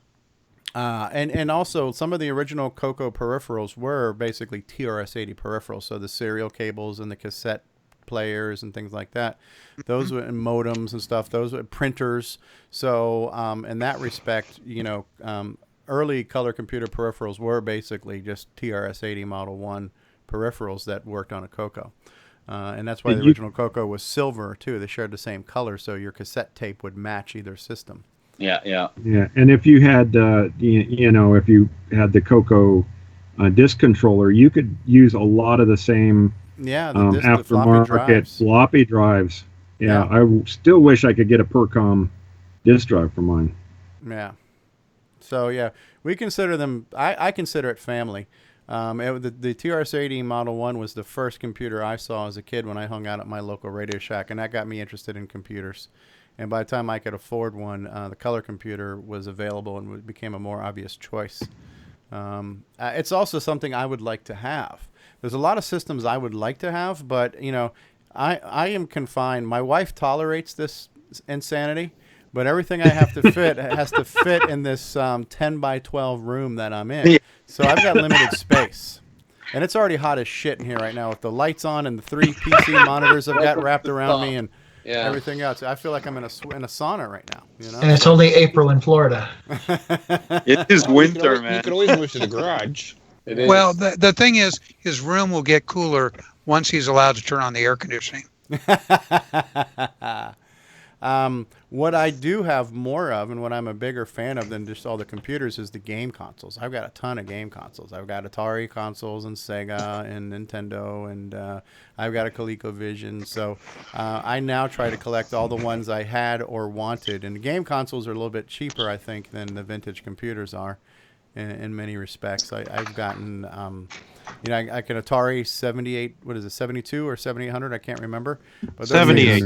Yeah, the 7800 Atari. 50, there's a 5200 and a 7800. Yeah, the 7800 is fully backwards compatible with the 2600, and you can get a system with a stack of games for about $100. Yeah, and so that was my first Atari. Was I bought on eBay a 7800, and I've got a huge box of Atari 8-bit cartridges and the 7800 cartridges. And so I got a lot of those. I've got the Sega Saturn. I want to get a Genesis again. A Genesis was the console I had, and that's on my list too, is to get a Sega Genesis with all the peripherals. CoCo Man got one there. You're not going to get a 32X, are you?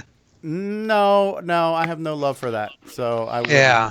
No, but I do want to get the original Gen 1 Genesis with the Sega CD. That was the setup that I had.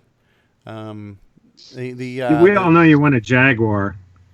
I never had one. He wants to play Night Trap again. I never played. Oh, that there you go. He just wants to get past level 1. That's what he really wants to do. Yes. So what about the rest of you guys? What other systems you guys have or want? Believe it or not, I've got an Atari 5200 original when it actually came out in the stores. I still have it, and I will tell you, it had the god-awfulest worst joysticks. Oh, yeah. Oh, yeah. You try and press a button on those games, they don't press. No. You have to take them apart and clean them. And then you use it for 10 minutes, and you got to take it apart and clean them again. Infamously awful. Yes. Yeah. The only thing that compares to that is the ColecoVision.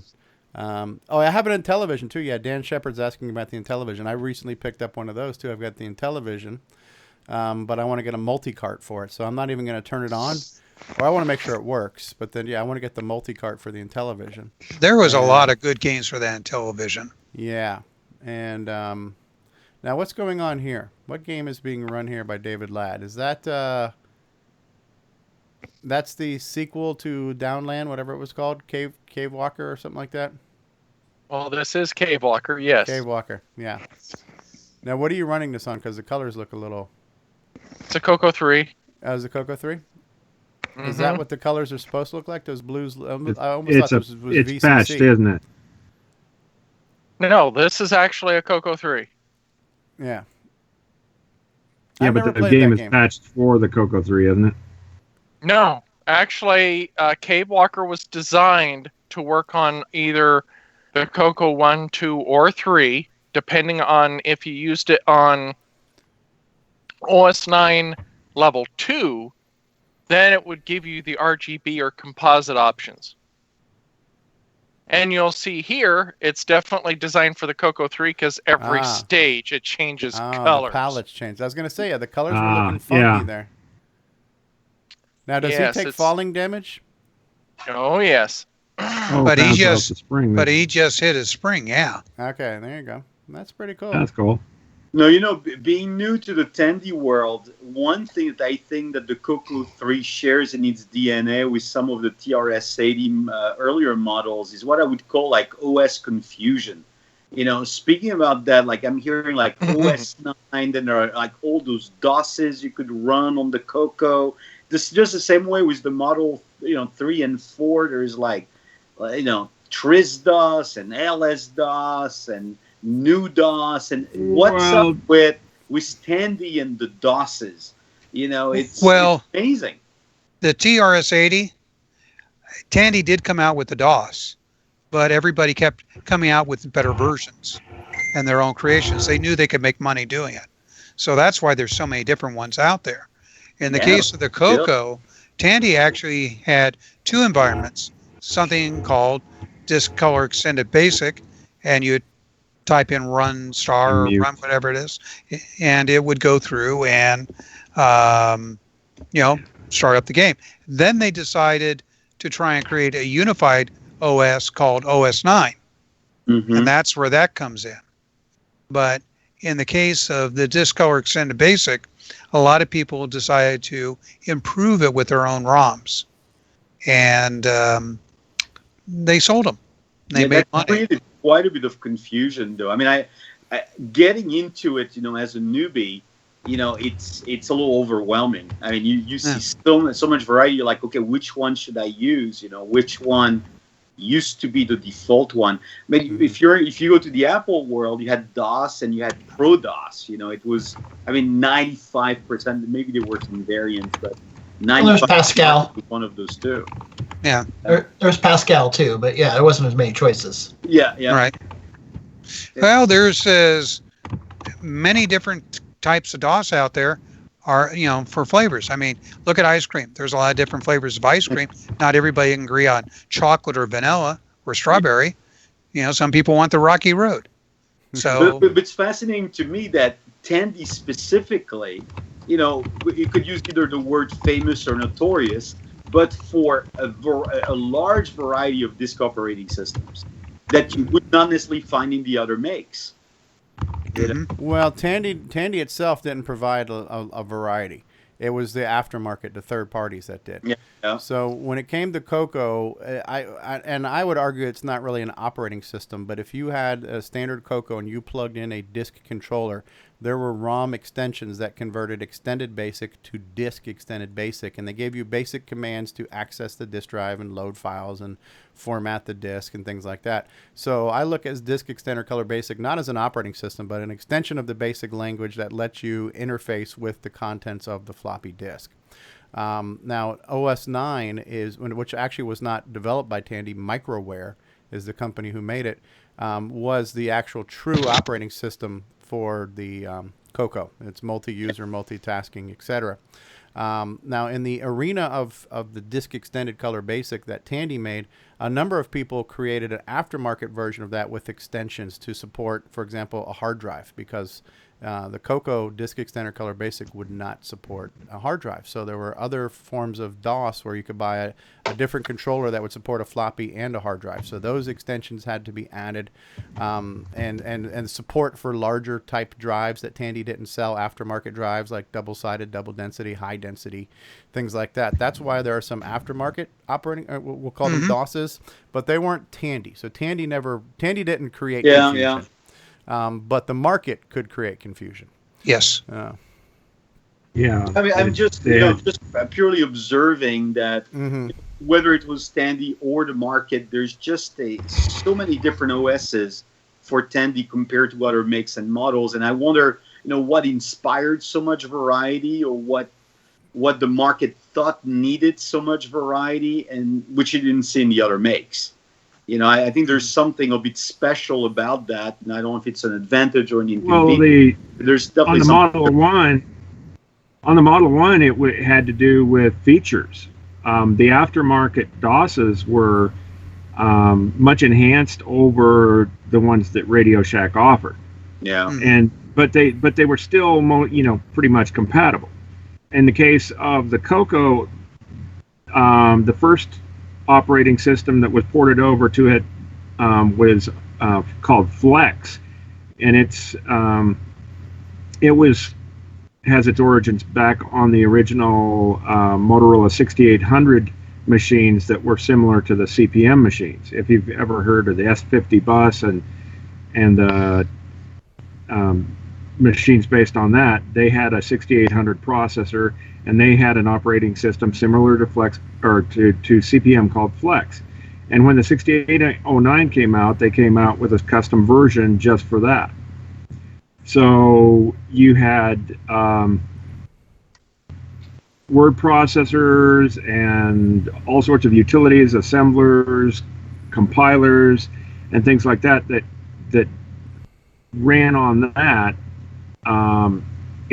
That didn't run on the standard DOS. They would give you a lot more capabilities, and I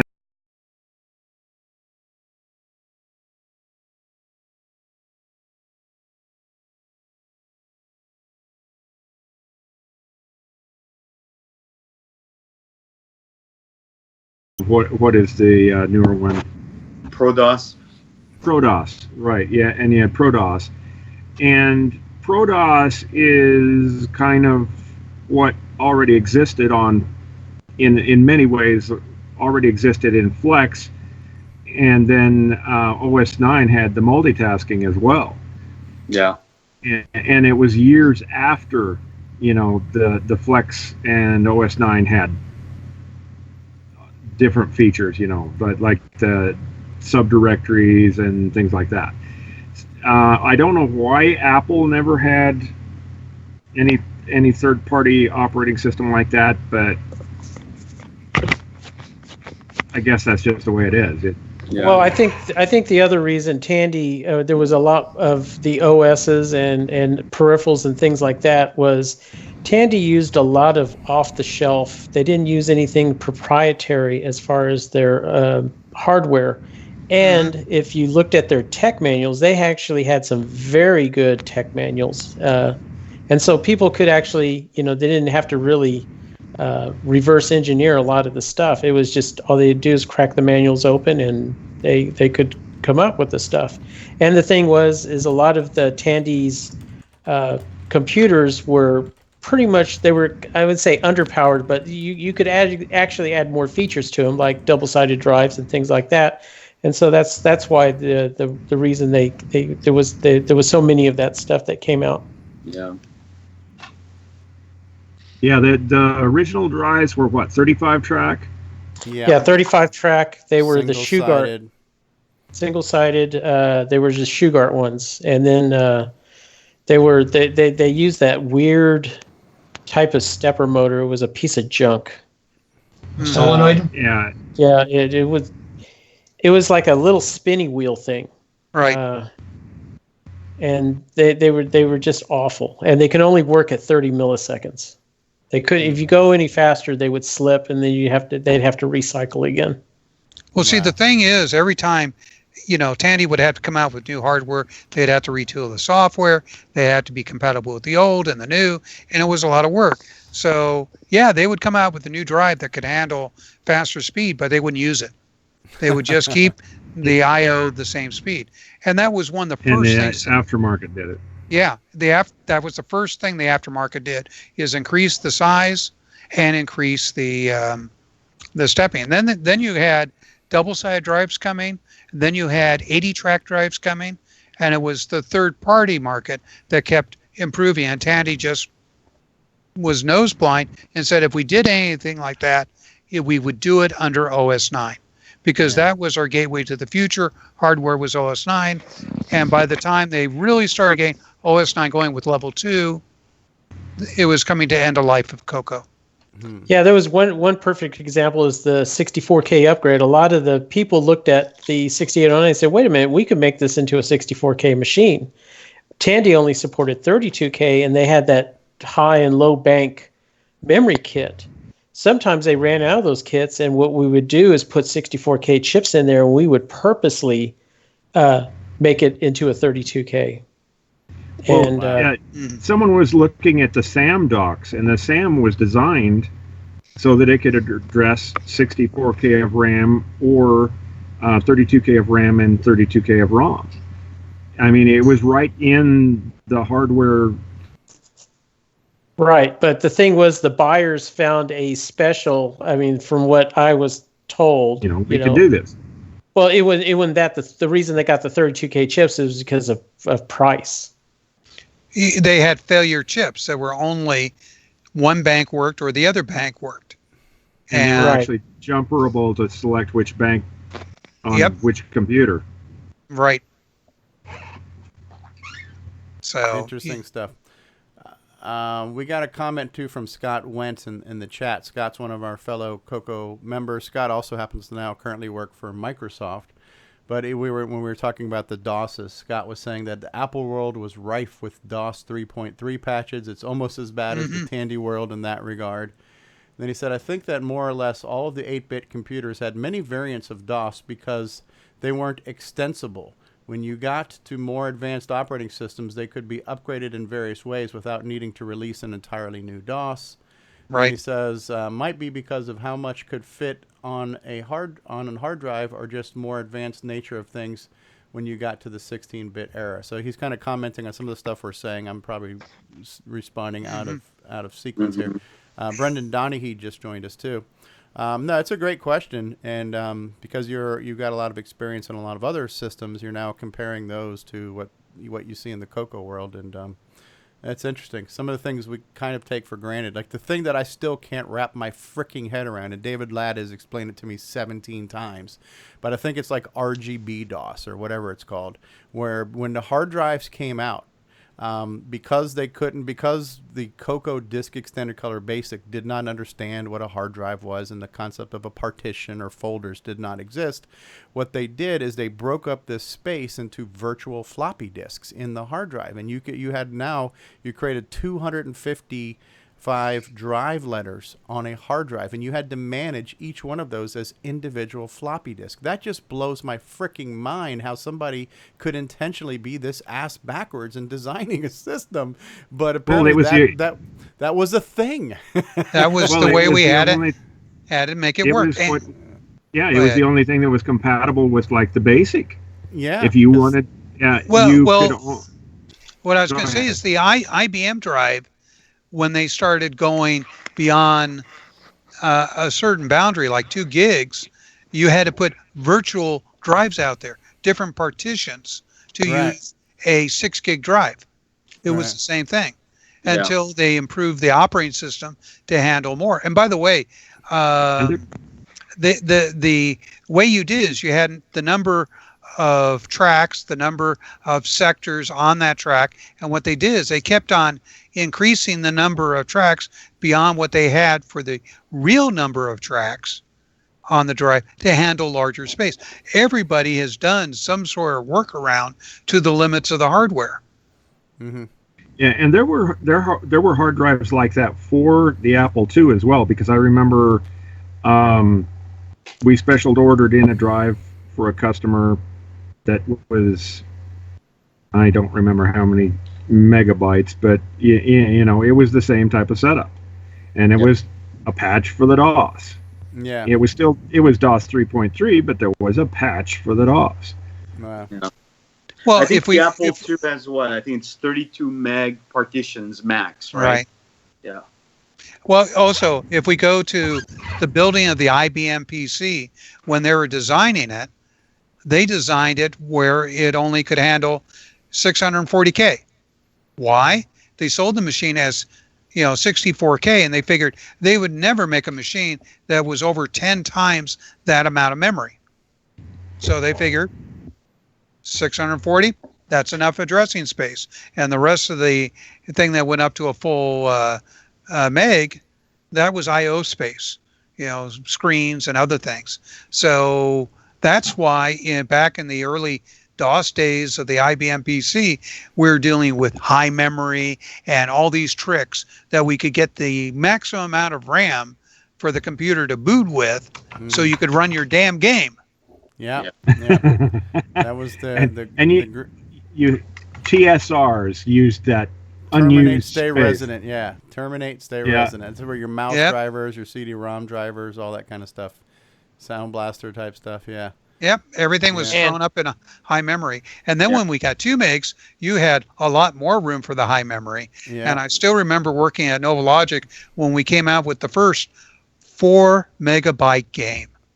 And they told us it would never sell because less than 10% of the computers out there, by the time we got on the market, would be able to run it. It was the #1 selling game because every one of those people that just bought a computer that had 4 megs were buying the frickin' game to show you why he had to have 4 megs of RAM. Insane. Well, there's another thing when you're speaking about OSs. Back in the 80s, Microware's OS 9, which a lot of people didn't think was possible, but back then the OS was designed way ahead of everybody else, where it could handle up to 4 gig sections of a hard disk, way before anybody else could.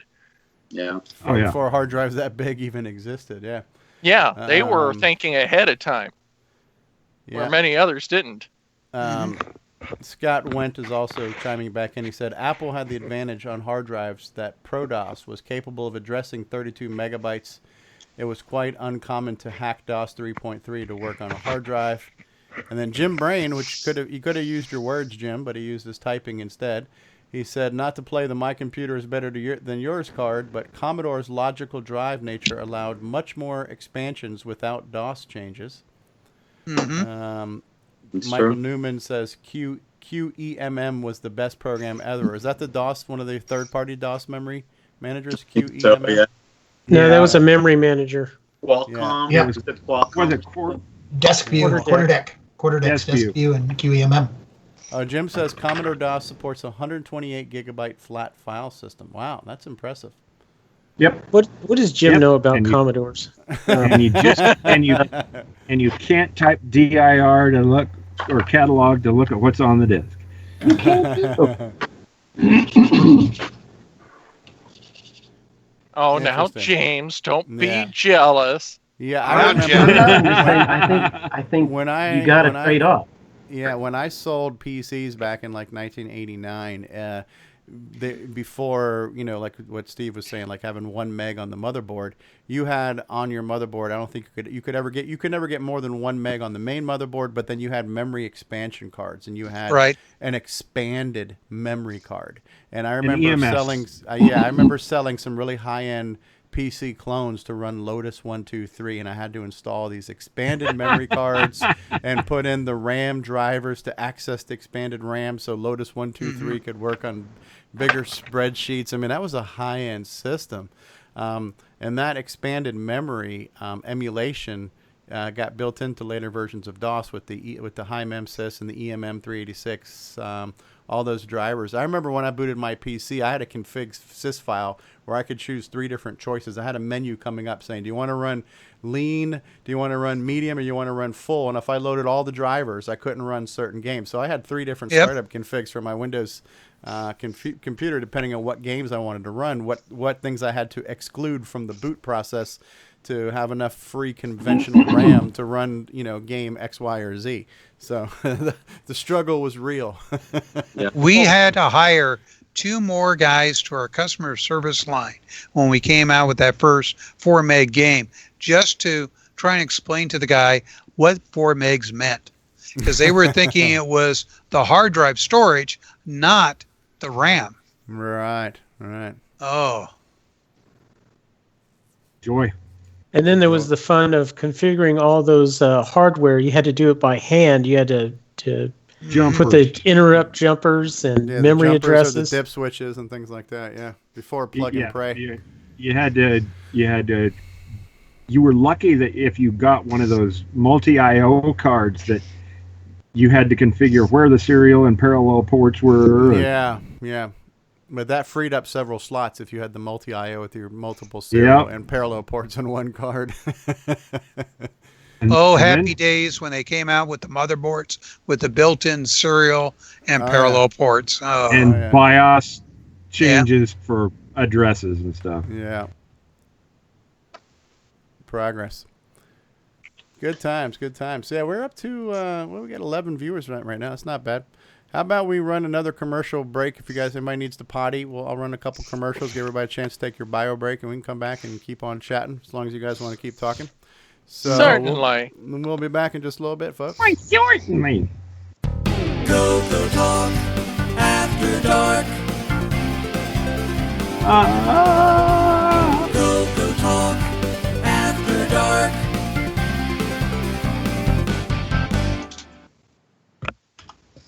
Hi, I'm Kieran Anscombe, author of XRAW, and your brain is resolving sensory input into CoCoTALK.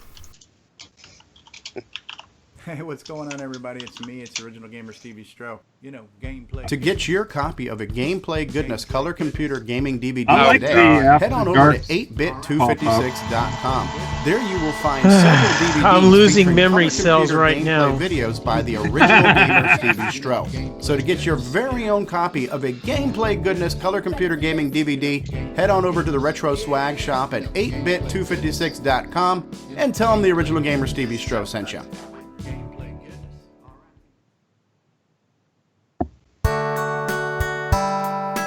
G'day, mates. This is Nick Marionettes, author of such color computer titles as Donut Disaster, Rupert Rhymes, and Rockstar Pilot. And I am here today to tell you about the world's most fabulous operating system, OS 9.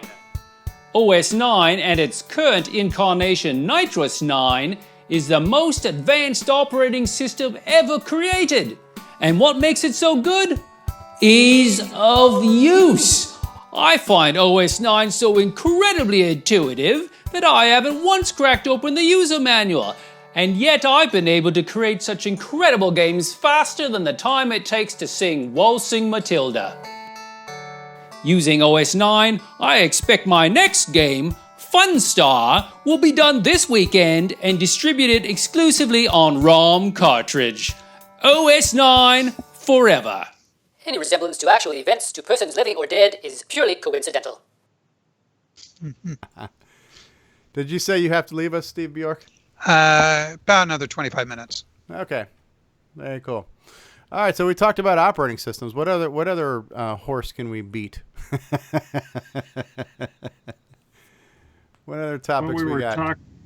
We were talking in different systems we've all had, and yeah, it's like when it comes to old systems, I had over 40 in my collection at one time.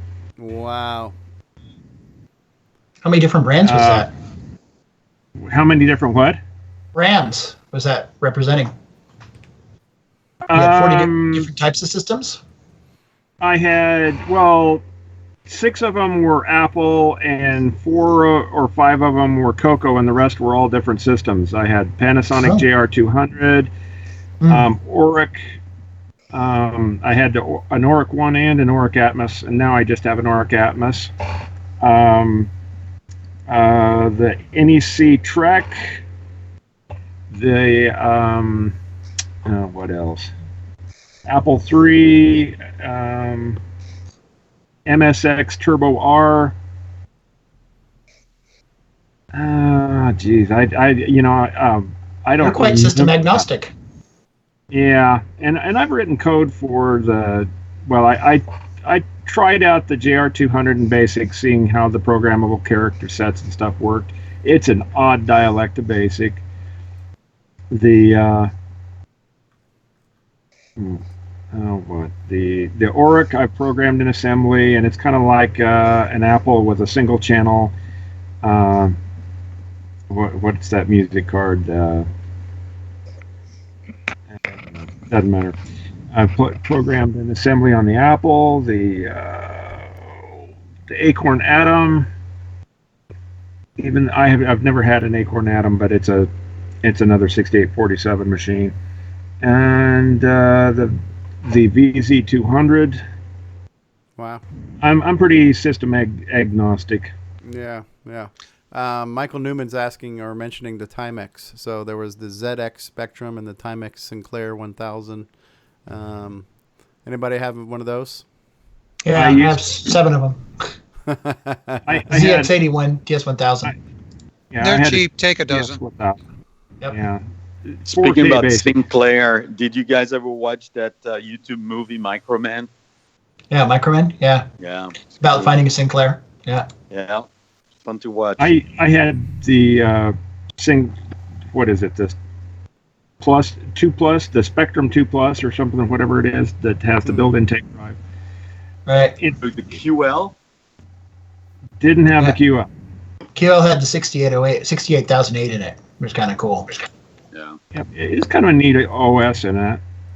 I was kind of a big Amiga person because I was a partner in a company that developed Amiga software. So I've got a 500 sitting here, and hopefully I can repair my old Amiga 3000. Neat. Yeah. Michael Newman says, my family got it free by going to some timeshare discussion. Which one? Which one did you get free? A ZX Spectrum or the Timex Sinclair. Yeah. That's it. I think they sold for $99, right, when they were in the U.S. Yep. With the membrane keyboard. I think they were actually a little bit slender, so they make a good doorstop. A good They shift to were go underneath the really door, good. Yeah, they were much better doorstop than the MC10 because they were the right wedge shape and they were the right height. Yep. That was the whole Sinclair strategy to. I found one at a yard sale about 2 years after they came out, and it was $10, I think. Wow. And I thought it was too much. Yeah. I mean, it had a good Z80 in it. I wouldn't mind having one. Since I have limited space, it would take up very little room on a shelf just to have. Yeah, if you can get one, get the what is it, the TS 1500, because it has the 16K built in instead of the wobbly RAM pack that'll crash. And it has the dead flash keyboard like the Spectrum instead of that horrible membrane thing. And it's more like the CoCo one. Now the Spectrum, did they ever put in a real video display generator, or did they always use the Z80 to fake the display? The Spectrum had its own video generator. It wasn't generated by the CPU on the Spectrum, but there were some wait states. So there were games like, I think, Carrier Command, where they were doing 3D, that they would render it to a buffer and then do a quick copy over to the video RAM during the when the scan resets to the top of the page, when you had more time to access the RAM. Right. So, but the funny thing about the TS1000 though, some of the guys that are out there, the fanatics that are out there now, they came up with higher resolution graphics modes on some of the games. But it's like the Atari 2600. You have no time to do processing. Wow. Well, just want to interrupt here for just a second. We just got a response from Ed Snyder commenting on our CoCoTALK from earlier today. He said, "Great episode, guys. I noticed there was a little confusion on the sound chip being included on the new 4-slot MPI. It's a Yamaha YMF262 implemented with two YA 512 DACs for 4-channel sound mixed into the final stereo output via external jack. So you'll have, for instance, channel A plus B on the left and C plus D on the right output. And then he's got a Wikipedia link for it there too. So this is a response to my posting of the replay of the episode in the TRS-80 Color Computer Facebook group. So if anybody wants to pull that up and look at the Wikipedia article, but since we were speculating on exactly what chip it might be, he has now told us more specifically. It is a YMF262. Yeah, he told us earlier it was a 262. We just didn't know it was stereo output. Oh, okay. Yeah. So now that answers the question. So it is stereo. Yeah. So the music that I had posted that you played was for the 262. Okay. Mm-hmm. So we were hearing what this was. So we'd hear theoretically what the CoCo can do with this chip. Right. Now earlier in the Skype discussion for this show, I posted a few links to some sample music that came off of the ColecoVision and other just straight raw to the chip, so people could hear what the other sound chip options were for the CoCo to compare if you wanted to play those. Okay, so let me backpedal just a little bit. So about 6:11 p.m.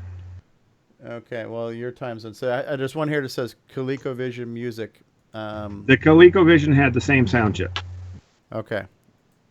And that's got a bunch of different little tunes from different games and stuff. Okay. Adam's Music Box. And this chip is the same chip that's in which sound card?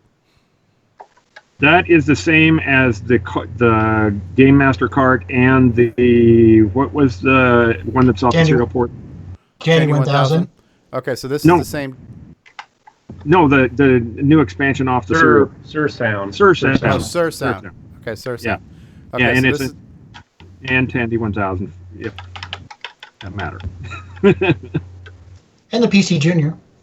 Yep. Okay, so does it ever get to the part where it actually plays music, or? You've got it off, probably. Oh, here we go. What the hotel's going on here?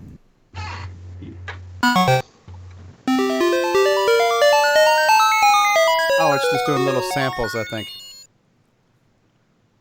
There's a few small samples, and then there's some of the tunes like from Omega Race and stuff like that. Yeah, this is 12 minutes long.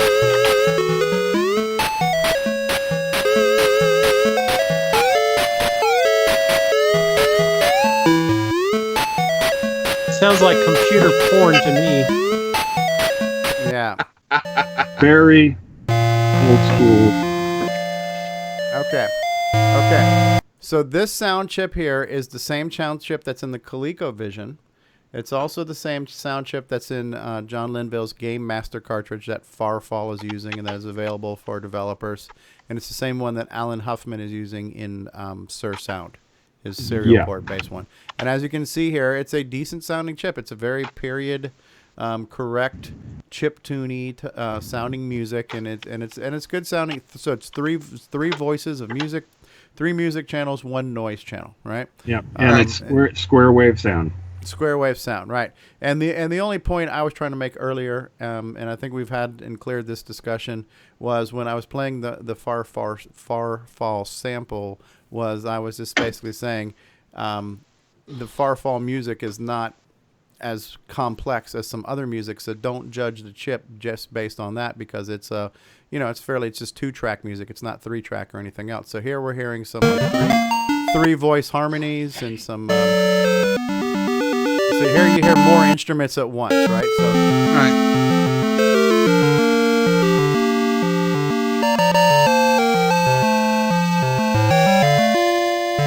Yeah, that sounds really good. And so this is what's possible with the Sursound or the Game Master cartridge. And so I would enjoy hearing a CoCo game with music like this. Absolutely. So let's hear a couple of your other links now. So the next chip here that's called the Tomy SN7648. What is this one going to be, James?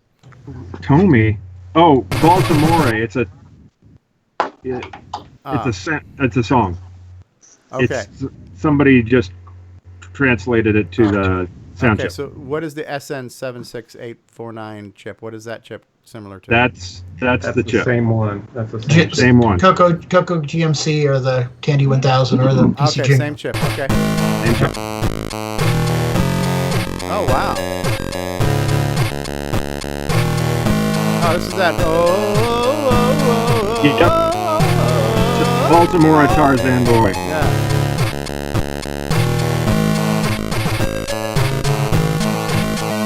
And you can see here, these are the square waves. You can see the square waves.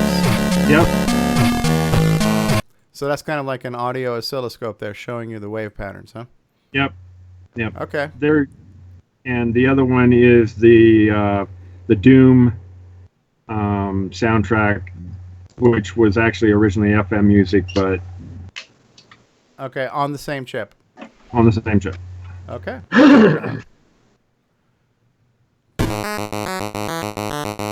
Ooh, I like it already. Get out your shotgun. Now I know Duke Nukem did not appear in Doom, but I can just hear Duke Nukem right now too. Come get some. We can't hear you, Jason, at all. You're muted. Okay. It's time to kick ass and chew bubble gum. Yeah, that's good. That's really good. Yep. Now- They can do pretty good sound. Here's the thing, is when you get a composer writing for the capabilities of the sound chip, it really sounds good. It does. But when you translate something that was done for another style of music, it may not come off as well as you like. Nah. Yep. Nah, I don't want to go down that road again. No. So This is why Alan's stuff sounds so good, because he does take the song and translate it into what the capability of the system is. And you know, like when his demo of his Frogger, dead on. He knows how to make the chip do it. Gotcha. Hey, the same guy has a Thedexter one also. Did you just post that in there, Mark? Yeah, I posted it in the Skype chat. Yeah. Okay, so we'll switch back here. We'll take a look at that.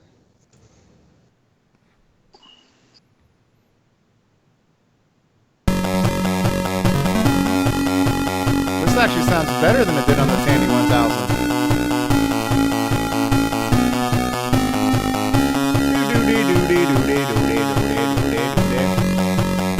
Yeah. This is an iconic track, man.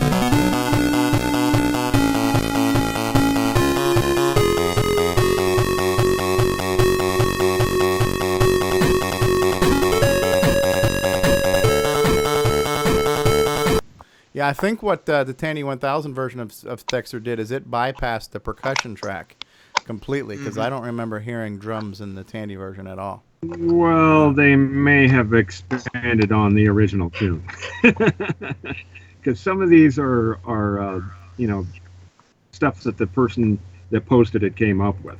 I gotcha. So, Of course, now one thing that can be done on this output that you see that is a square wave, if you send it through a proper RC network, you can kind of sand off those little squares of the square wave and make it much more pleasing and will sound better in a speaker. Because square waves are really bad for speakers. They don't reproduce that well. It's very hard to produce. You get a ringing effect on there. So it'll actually swing past the point it's supposed to and then swing back down. So it'll ring on each one. If you put a little bit of filter on that, it really gets rid of the that ring and it sounds much better. That's the reason why some game systems sound better than others. Like the original Sega, original Nintendo, the music sound pretty good on those. But these third-party knockoffs that came out to emulate them, they sound really bad because they didn't put the filters on the audio. Gotcha. Michael Newman says he's got to go. He says, great show, headed out, night all. Thanks for being here. Jim Gary's here. Jim Gary's been messaging me on a response to the video in the MC10. I shared a link to this in the MC10. He's been commenting on that, but he hasn't been commenting on the main video, so I asked him to come over here so we could all see what Jim's been saying. Hey, Jim. Yeah, man. There has been so many different systems, and I really do like the idea of, even though we're making new sound, we're adding new sound capability to the CoCo. We're using a fairly period correct types of sound hardware, so it's still a retro chip, even though it's a new implementation of it. I really like that.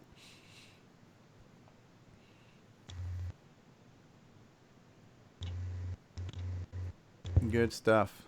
Sound, CoCo sound. CoCo sound, CoCo packs. We need more slots. We need more sound. We need more serial ports. What else do we need more of?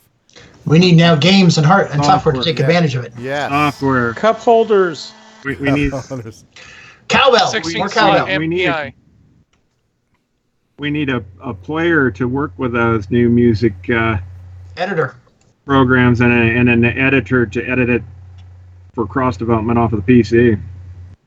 There you go. All right, James, you've been nominated. Well, the editors already exist. I was looking at doing a player. I've already done players before, so it's not that difficult. So let me ask you guys a dumb question. There are some hardware differences between the different chips, and there's obviously some output differences. But when it comes to a coding perspective, and when it comes to a musical format, is it possible to have the same essential music track, and we'll call it, for lack of better terms, like a MIDI file? If you have these sets of notes stored in your musical data, would those notes play as the same notes on these 2 or 3 different chips, or are they translated differently from chip to chip? It depends on how much time you want your interrupt that sends the data out to the chip to take. Some of the music players are very simple, and they just dump numbers out for the different registers, saying what register to set with what value, and that's very, very fast. But there are others that they actually have notes, and they have pitch bends and other different effects that the player itself handles, and they actually generate the numbers that go for the registers based on internal timers and all sorts of stuff, but they're a lot slower. You can have, but you can emulate one sound chip on another, like the AY General Instruments sound chips and the YM chips that support the backwards compatibility. You can emulate the SN, the Signetics chip that the others have, but it's hard to go the other way because they have a broader frequency range on the General Instruments chip than on the Signetics. Okay. There's different capabilities. The Signetics chip has the advantage of being programmable with 1 byte tells what register and what data to send to it, and the General Instruments chip and the Yamaha derivatives, they require you program 1 byte for the address and then 1 byte for the setting, and then they can on the chip we're talking about on that multi-pack, it has up to 18 voices, but I believe that one also has backwards compatibility with the old YM chip, which was derived from the AY sound chip of the General Instruments. So some of the old chip tunes should be playable on it, I believe. But you can also have all the new sound with, you've got your guitar and different drums and stuff like that. So there's a lot of different capabilities out there, and they're all better than having to drive it through the DAC. Right. Back a few months ago, John Linville, when he was looking at bringing out the CoCo Game Master cartridge, he was talking about there's a specification called VGM that's out there, and it looks like it's a kind of a standard. It identifies which chip, and then it has instruments like MIDI type stuff. So I just posted a link in the Skype chat. There is whole page dedicated to the YM and GI the original General Instruments compatible chips. A lot of the music comes from the Atari ST and over on the Sinclair Spectrum, and I don't know, several different machines. And then there's pages dedicated towards FM sound. I mean, there's dozens out there. So I guess I was just wondering from like a musical data perspective, if value 128 represented middle C on all three different chips, for example. They're different, but you can have a lookup table to tell it what to translate. Okay. Okay, I was trying to look for like a lowest common denominator. If you wanted to write music and have somebody develop music for your game, if there was a universal language where we can at least put the note data in this one structure and then just have a different set of routines to output that note data depending on if it's chip A, B, or C. Or there's MIDI, and then you would have to translate from MIDI to whatever sound chip. Yeah, MIDI is like the universal standard at that point, huh? Yeah, but there's easier ways to put the notes in the. Actually, when I did my games, I put the musical notes in as a code. A3 would be a particular octave range of note A, and my routine would then just translate that for what it was doing, whether it be doing it manually through the DAC, 6-bit DAC, or using the speech sound pack. Right. Yeah, and I think I remember one of the first times we had you on, Steve, and we were talking about stuff, and I mentioned that I assumed you were a musician because you have so much music in so many of your games, but you corrected me saying that you're not necessarily a musician, correct? That is correct. I do know music theory, but it takes somebody with, like, example, talent that Alan has to take music theory and be creative with it and produce the musical notes that sound pleasant. Right. And that's the key, is making it sound pleasant. So, for example, when you put the music for Pitfall 2 on the speech sound pack, did you compose that music? Was that music given to you by Activision, or? That music was given to me by Activision. Okay, so you. But then I had to do the translation for the CoCo to do it. Gotcha. So you didn't have to be the composer, but you still had to be the coder for it. Same thing was in the case with Arkanoid. The music was given to me. Okay. But when I've worked at a lot of these companies, we had either on contract or on staff a musician that would go through and create the music for us. And we do it just as we had on staff or contract artists that would create the art. Okay, so like Clowns and Balloons, for example. You didn't necessarily compose that, right? James Caron did. Oh, he did? Okay, yes. So he was a musician. He had a little bit more music theory than I, and since it was me to come up with the creative code that made the game work in the first place, I concentrated on that. He worked on that stuff and a bunch of other things in regards to the game. And him and I worked together hand in hand on most of the games, and usually I did about 75% of the work, he did 25%.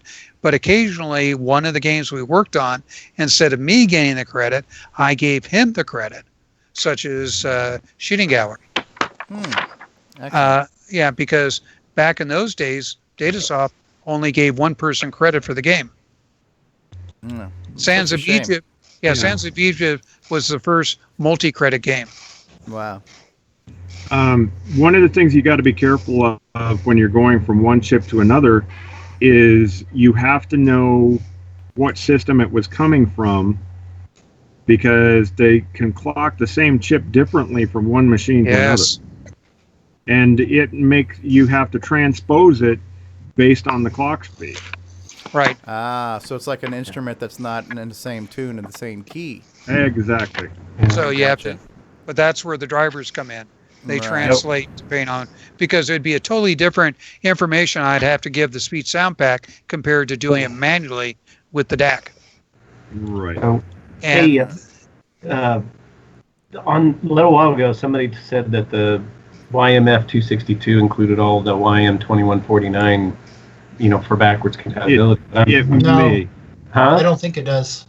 No. That some of their FM chips did, and some of them didn't. Yeah, and I would say this one does not. So because I can't seem to find any technical details indicating that would be true. It would be on the lower channels if it does. Yeah, I understand, but I don't see any mention of it in any of the in the data. Then that may have been after they eliminated it. Yeah. So I don't know. I think the YMF chip is a really nice chip and whatnot, but I'm just wondering how hard it is to program. I mean, I'm looking at the technical details for it, and it's kind of... It's timing. It has some timing issues because you can only program it so fast. Yeah. But anyway, just something to consider. I think, Steve, to your point, I think probably being able to use these chips is going to require somebody to write some sort of library that you can load whatever version of the library it is that you want for the chip that you want to play for, and then you send your data to that library, and the library will figure out how to convert it to whatever chip is going to play. Essentially. The other thing would be to make a PC program that would just take a base file and then convert it for a particular target, like the CoCo with the... Yeah. One of the things that the Sinclair Spectrum people did is they created a universal tracker, so at least one person did, and then they had it generate take the same input and generate it for multiple targets. And it did all the calculations for you. So almost like a cross compiler for music. Yeah, that's true. But then you've got to to put all the data for every one of the tracks on the disk, right? As opposed to doing it real time. Exactly, and you've got to load in a separate player for whichever thing you're producing music for. Yeah, well, that's a whole nother logistical challenge, and like I'm not going to be programming any of this shit, so I'm just curious. So it's like I'm not going to be dealing with this. So. It's an excellent question. Yeah. Inquiring minds want to know. And that's the thing too with these sound chips. Now you're just talking music. What about sound effects in games? That's a totally different thing too. And that is much more difficult to duplicate from one chip to another. Yeah, but I am already looking at trying to write some sort of driver program that, depending on which system is detected, it will set up and then currently use, because I have to need that for any games I write. Yeah. And then I'll just make that available under Creative Commons. Cool. Hey, Jim, I don't know if you found the data sheet for the YMF 262, but it says it's register compatible with the YM3812 OPL2 FM sound source. So it is backward compatible, but the 3812 is an OPL chip, not an right. The YM2149 and the ones that came after it are the OPN series. Right. They're patterned after the GI chips, so yeah. Well, yeah, I don't think there's any. Yeah, I don't think the SSG, the PSG functionality is in the 3812 or any of the chips in that. Doesn't look like it.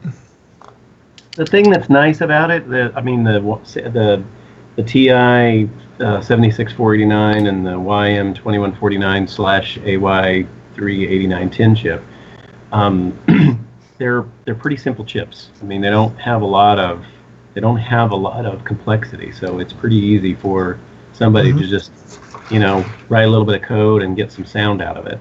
So I don't know how hard it is to do that with the YMF 262 or it's going to require you're probably going to want to sit down with a tracker that is designed to generate music for it. And if you want to do custom instruments, you're going to have to sit down with an instrument designer, and there are ones out there already for the PC. Got it. It's a terrible problem to have at this point, right? Well, yeah.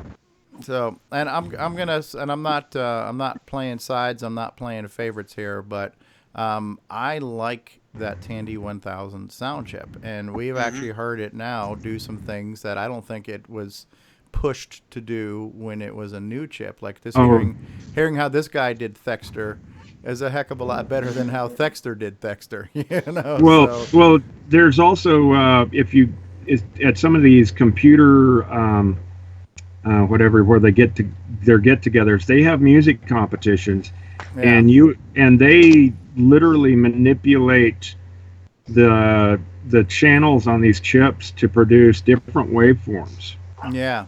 By changing the values in more than once every 60th of a second, and they produce a really amazing sounds.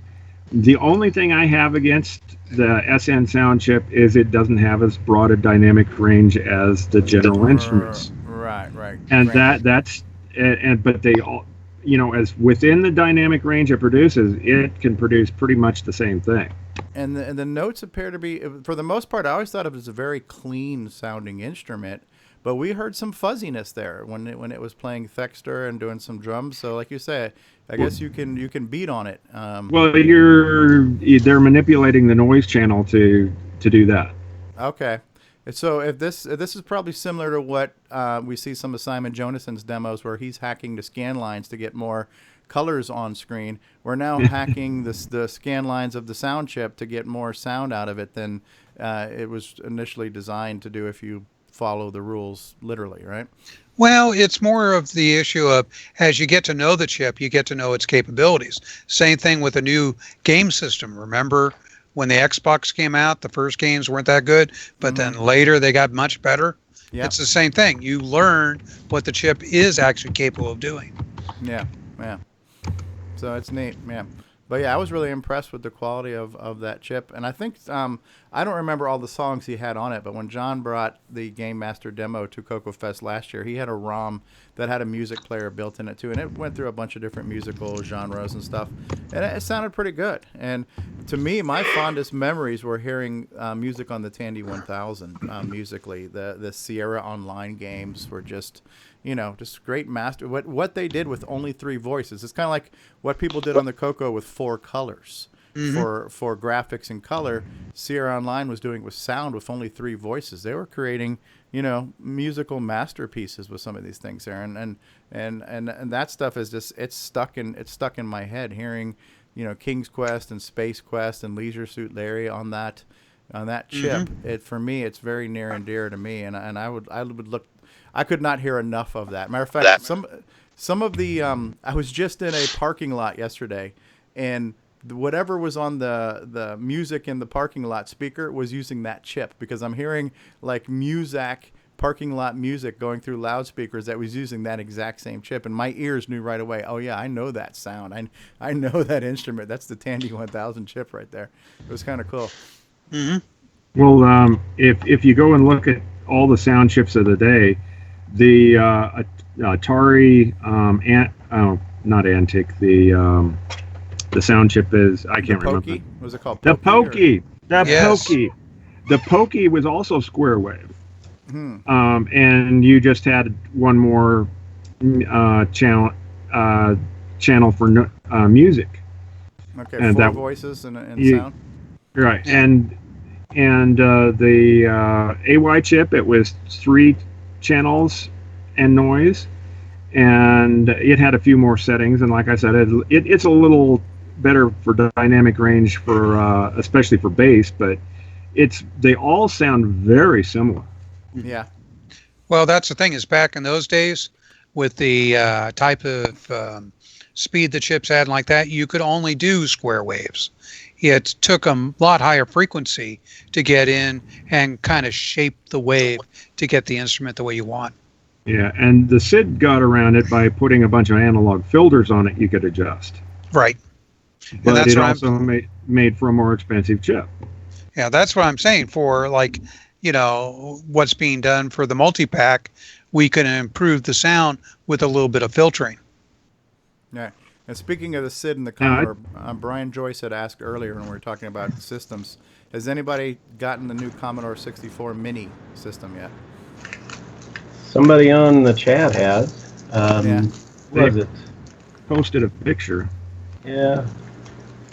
Brian Joyce, I guess, asked, but I don't know if he got one. I mean, I'm starting getting the people who have received them, who are sending me notes wanting to know how they can upgrade it to put all the different things on it, and it's kind of a problem because the unit's not a 64 Ultimate, or a 64 Reloaded Mark II, so it's not a hardware implementation of a Commodore 64. I believe Right. it's an emulator, and so a lot of people are saying, "Hey, can I put this little disk drive on it, and can I put Jiffy DOS on it or whatever?" And I'm having to tell them not so much, because it's an emulator. So a lot of the hardware that's produced, the unit's just not set up to support that. So Yeah. it looks like a cool unit for game playing and whatnot, but I think people sometimes are getting the wrong idea about what it is and is not. Okay. Mm-hmm.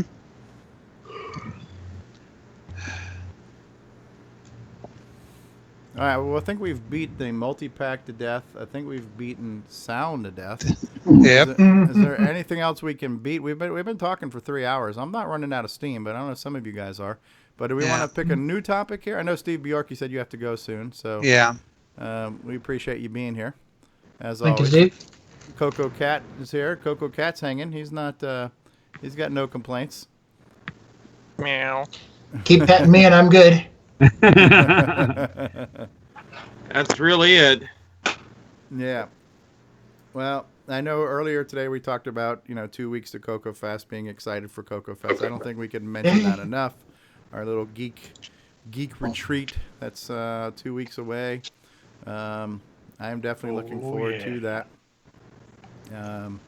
Looking forward to rubbing David Ladd's belly. No, head. Touching my head. belly. His head. Touching my We're belly. buffing his head. Buffing his head. I forgot it was some round object. So. Bring the turtle wax. So what are you holding up there, Richard? The shark It's cable. like a SCART cable. Right? Yeah. You're muted. You're muted, Richard. We can't hear you, Richard. Oh, sorry. There. Yeah. See, mine doesn't have the little button on it. Yeah. Oh, That's how sure. you can tell them apart in the dark. Picking on Jason, huh? Yeah. Yeah. Jason's. See, Jason's I got have a sound value chip. added. I have a switch. Yes. and a sound chip. Yeah. But mine has little thingies. Yeah. Mine is potato chip compatible, though. Potato chip. Richard's the switch is pushed before you get it. Yeah. Pre-switched. Pre-switched. Nice. With all these different sound chips coming out, I may stop hating the MC10 as much. They're making up for it, huh? What are you going to hate after this? Yeah, you want everything to hate on. To hate on it. We won't talk about that. Well, No.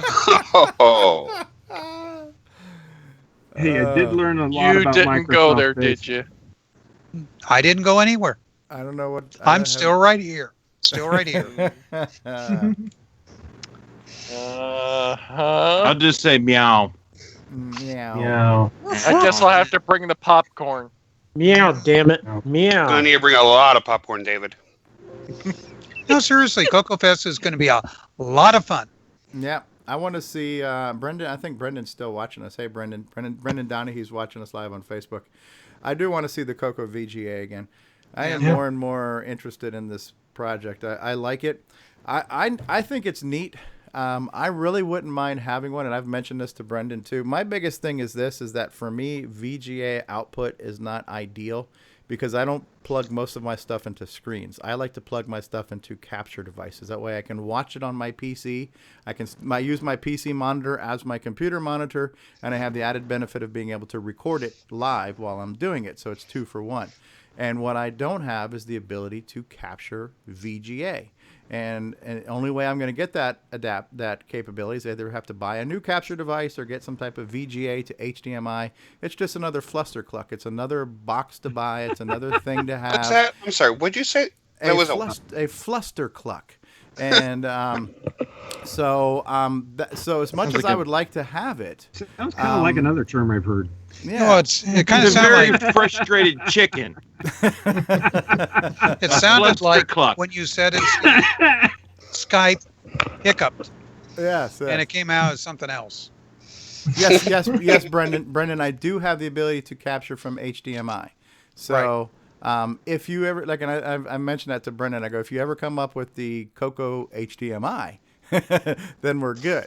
And yes, I know they do make VGA to HDMI converters, but again, that's just another thing.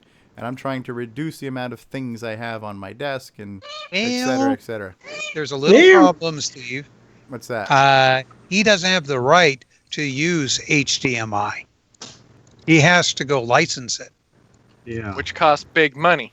Yep. Well, no, but they're third party. There are third party VGA to HDMI. Yeah, you can do adapters. that. Yeah, you can do where they've already done it. They're paying the license fee and like that. Right, but to have somebody have a CoCo, no longer VGA adapter, but HDMI adapter. Right. Don't look for that error. Licensing, right. Don't look for it to happen. But again, that gets down to something I have to buy, which I don't want to buy, and then another thing I have to have on my desk. $9.99, you say, David? Yes, I've got 3 of them. VGA to HDMI converters for $10. Yes. Now, are they passively powered, or do they require some type of USB voltage injection? USB. Are they passive aggressive? Are they passive? No, they're aggressive. Only with Stevie. Hey, I actually have a genuine question. What about Ed Snyder's S-Video adapter? What happened to that? He was building it, or I don't know if he. Well, I think he's suffering from project creep right now. He's got so many projects. It's probably on a drawing board somewhere, and it's probably in a design phase somewhere. But you know what? He actually had working boards going, and I think he was. I have his prototype, and I think David Ladd has one too. But he was talking about redesigning that one to make up for some of the nuances of his, because his was designed for the 87 gimme. It wouldn't handle timing on an 86 gimme. Right. So he had posted one time that he was going to work on one of those that handled both timings and also offered cleaner composite and actually RGB output over composite. So it was going to be another Uber RGB to S-Video board. And, so I hope that product gets produced, because I can capture from S-Video, and that's what I'm doing right now. That would be great for me to have an updated version of that. So Tom C says HDMI is easier now. I've tried to look for VGA capture devices, and for some reasons VGA is much more expensive on the actual VGA capture. Yeah, that's true too. So a $10 converter might convince me for $10 if it's I might just do that once I get to that point. But yeah, I do like the CoCo VGA project, and it would be nice to be able to get some good, clean captures of CoCo 2 games with these enhanced artifact modes, Now, you do have to modify the case, though, for it, right? Well, I wouldn't. I would hire somebody. Yeah, I'm not a hands-on kind of guy. You know what I meant, yes. You need to, yes. Additional Are you another portals. one of those people that would solder their hair? No, I'm not that bad. I'm smart enough to know my limitations. He's a 12 o'clock flasher. As long as he doesn't melt his fingernails. Negative. There's a T-shirt out there that has a guy holding a soldering iron. It's just the hand and the soldering iron. It says that if it smells like chicken, you're holding it wrong. Yeah, I saw that. Yes. It's like that one picture they show the girl working on a soldering iron, holding it from the metal part as she's using it like a probe on a motherboard or something like that. So. Yep. Training videos or something. Yeah. What do you got there, Richard? He was cooking his fingers. Okay, which we so can't hear him again. Yeah, Brendan says you don't have to necessarily modify the case. You could just take a ribbon cable and slip the ribbon cable between the case halves, which is what he thinks Monroe is doing. So yeah, that's another option if you want to have a protruding. It almost becomes like a CoCo hemorrhoid at that point when you've got this little ribbon cable and things hanging out the back, and so get your. Do you know about that, Stevie? I don't have any hemorrhoids on my CoCos. Thank you very much. Oh, me and CoCo Man are having a saber rattling contest here, so. We meet for the first time for the last time. Yes. It's going to be a throwdown. Yeah, there. How about that? I got your popcorn ready. Oh, we have Darth Maul with the. Now it's getting serious. Oh shit! He's got the soldering blaster. The gun. He's got the gun. Wow. Vintage Weller. Pew pew Yeah. pew pew. pew pew Pew pew pew die die. Is that a 125 watt Weller? It's a little Wow. Weller. This is 100 or 140 watts. Do Yeah, you know how my to dad- use that thing? My dad had a 250. That's what I It learned to just solder. depends. It just depends on what orifice you're going for. This I use for very low. This is for like big Okay. like coax things with ham radio and stuff. This is actually this is pretty vintage. This belonged to my grandfather, although I got some new tips for it from Radio Shack before they closed. You do not use something like that on circuitry like we have. Yes, You will cause yes. Oh, major no. damage. I haven't used one of those since 1980. Yeah. No, that is strictly for coax work and whatnot. I Large, heavy use things. it. Yeah, uses very infrequently. For outdoor use only, or it will sterilize your grandkids. So going back to that CoCo VGA, that's only for the CoCo 3, right? CoCo 2. No, CoCo 1 and 2. No, CoCo it's and not, Dragon. It's not. It's the CoCo VGA is not for the CoCo 3 at all right now. No. Okay. And how much is it? Does anybody know? I think it's $100, right? 100. 100. Yeah, I think it's $100, and then if you want the composite to go with it, Ed will sell for $25. But he also has a modification where you don't have to use a composite board at all. You just pull it off the board itself. Yeah. David's saying good night. Good night, David in Florida. I was gonna say Good night, sir. I can't Good night, possibly David. be. Thanks for being here. Yeah, because what it doesn't provide is audio, right? So the VGA gives you only picture, and so you still need sound. And so with the composite mod, you have the benefit of getting the RCA output for audio too, right? So, But you also have the luxury of composite if you ever need it. right. Yeah, so that seems the way to go. So for about $1.25, $125 ish, you get the CoCo VGA and the CoCo composite mod. It's 2 for 1. Yeah, it's compelling. It's neat, and you get the added bonus of like your 64 column modes and all. So he says $95 for CoCo VGA. Ed is now providing another solution for the cable for audio included in the $95. So you could get a sound output only without composite for $95. That's it's probably $95 extra. Yeah.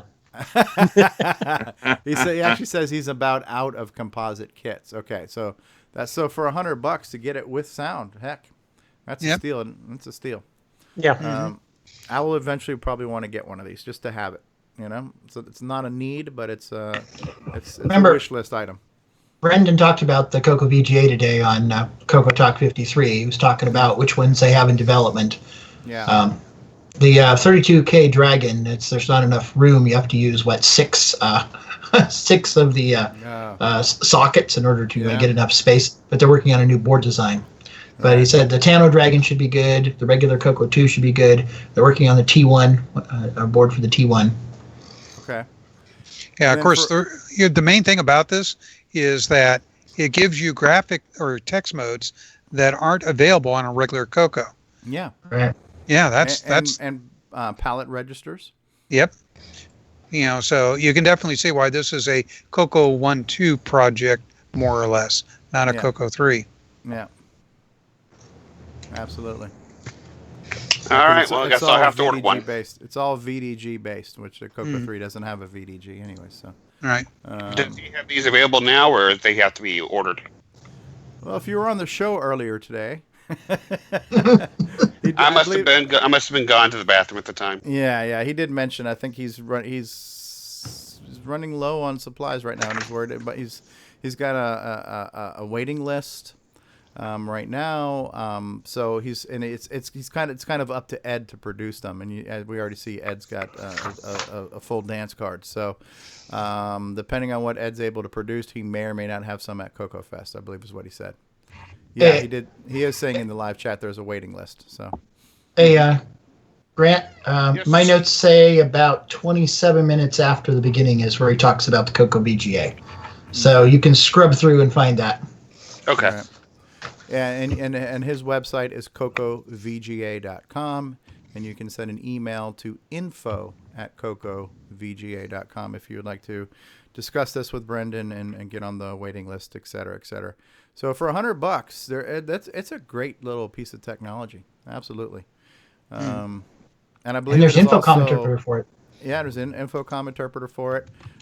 It is, I believe it is field upgradable, because I think he's mentioned that there was something that needed to be fixed. So if firmware updates come out, you can upgrade it at home. So that's a nice feature. So yeah, there's really not too many things not to like about it, other than if you're a purist and you don't want to do any type of piercings into the sacred shell of your CoCo.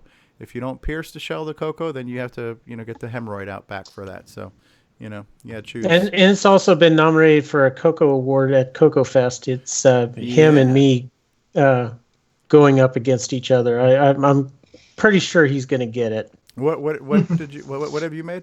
The RGB SCART cable, but oh, okay, yeah.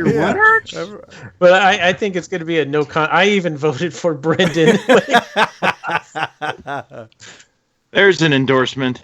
Yes. Even I voted for the other guy. So yeah. Brendan, this just in. He says, I heard from Ed there is a high likelihood of getting some kits in time to bring with me to CoCo Fest. That's cool.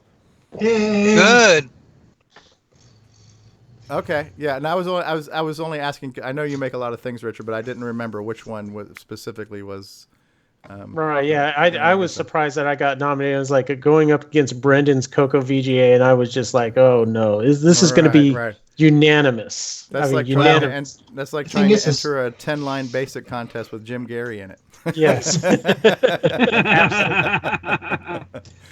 Well, they wanted it to appear like we had a choice of something to vote on, Right. Would you like this gold brick or this dirty piece of coal? Yeah, that's exactly what it is. Reminds me of that line in The Jerk. You have a choice. This is shit. Yes. This is Shinola. Yes, but a piece of coal can keep you warm for a long time. Hey, you hold on to coal long enough, you get a diamond. Oh my God. Oh, good times. Good times. So, are we punch drunk yet? Is it? Yeah. No, we're just getting started. I need my rum. No, Where'd my rum go? No, you don't. Where did my rum go? Supposed to say Why is yo the ho rum ho in a gone? bottle of rum. Yes. We still have 8 people here. I wonder if the 8 people watching are the same 8 people that are in the panel. Who knows? No, they're probably 7 of them are probably Russian bots. There you go. Well, it's probably time to take one last reading of our telephone. Yes, our telephone right now. We have 9 likes, 1 love, 3 ha-has, no wows, no sads, 1 angry. Angry. That's impressive. So angry. That was probably Jim. That's where I got the angry one. Is that Troll or Troll Smash. Jr.? Is that Troll or Troll Jr. that put up the angry? I did not. No, I didn't know. I was out of there. I just got back in. I put the sad. Okay. I'm sad that it's ending. It's like the ending of Lassie. Yeah. I used to cry. Michael Brandt's here. Michael says, "Niet." No, there's no Russians here. Mike, why aren't you on the call? Aren't you done with work yet? Yeah. Not going to get us on collusion with the Russians. I'm going to take one more opportunity here to do a shameful plug of the Retro Swag Shop. So if you like these programs that we're putting on for you at absolutely no cost to you as a viewer, we can't see you, Mark, right now because I'm full screen. I know. Hold that pose. So if you like CoCoTALK, if you like Retro Talk, and you want to own a piece of the retro franchise here, we have lots of designs to choose from. Speaking of, we talked about Adventure earlier, and the dragon that looks like a seahorse. Duck. Duck. Yeah. So this is this is the Adventure Dragon. It's one of our designs here. So you can get the Adventure Dragon on a T-shirt. These are all drawn by Joel Adams. So we have lots of designs. These designs can appear on lots of different merchandises, including the new CoCoTALK After Dark design. We've got an NES. We've got a Sega Genesis. We've got my logo. Insert Coin's been the logo for my YouTube channel. We've got an Atari 2600. We've got Space Invaders. We've got Asteroids. We've got a ColecoVision. We've got a couple different CoCo designs to choose from here. And then we've got a couple different CoCoTALKs. We've got now 3 different CoCoTALK choices for your wearing pleasure. And now through April 10th, you can get 15% off your entire order by using the promo code 15, the word FORYOU, 15 for you. So check out your retro swag today. Which shirt do you sell more of, the CoCoTALK regular one or the deluxe one? It's a mix. And there's Mark's shirt right there. Here is the new CoCoTALK After Dark shirt, looking very spiffy. Colors are nice. The contrast is good, huh? Yep. Looks really good. It's a dark gray. Like yeah. Good. Looks good. I got 2 on order. Jason's- Can't wait to get them.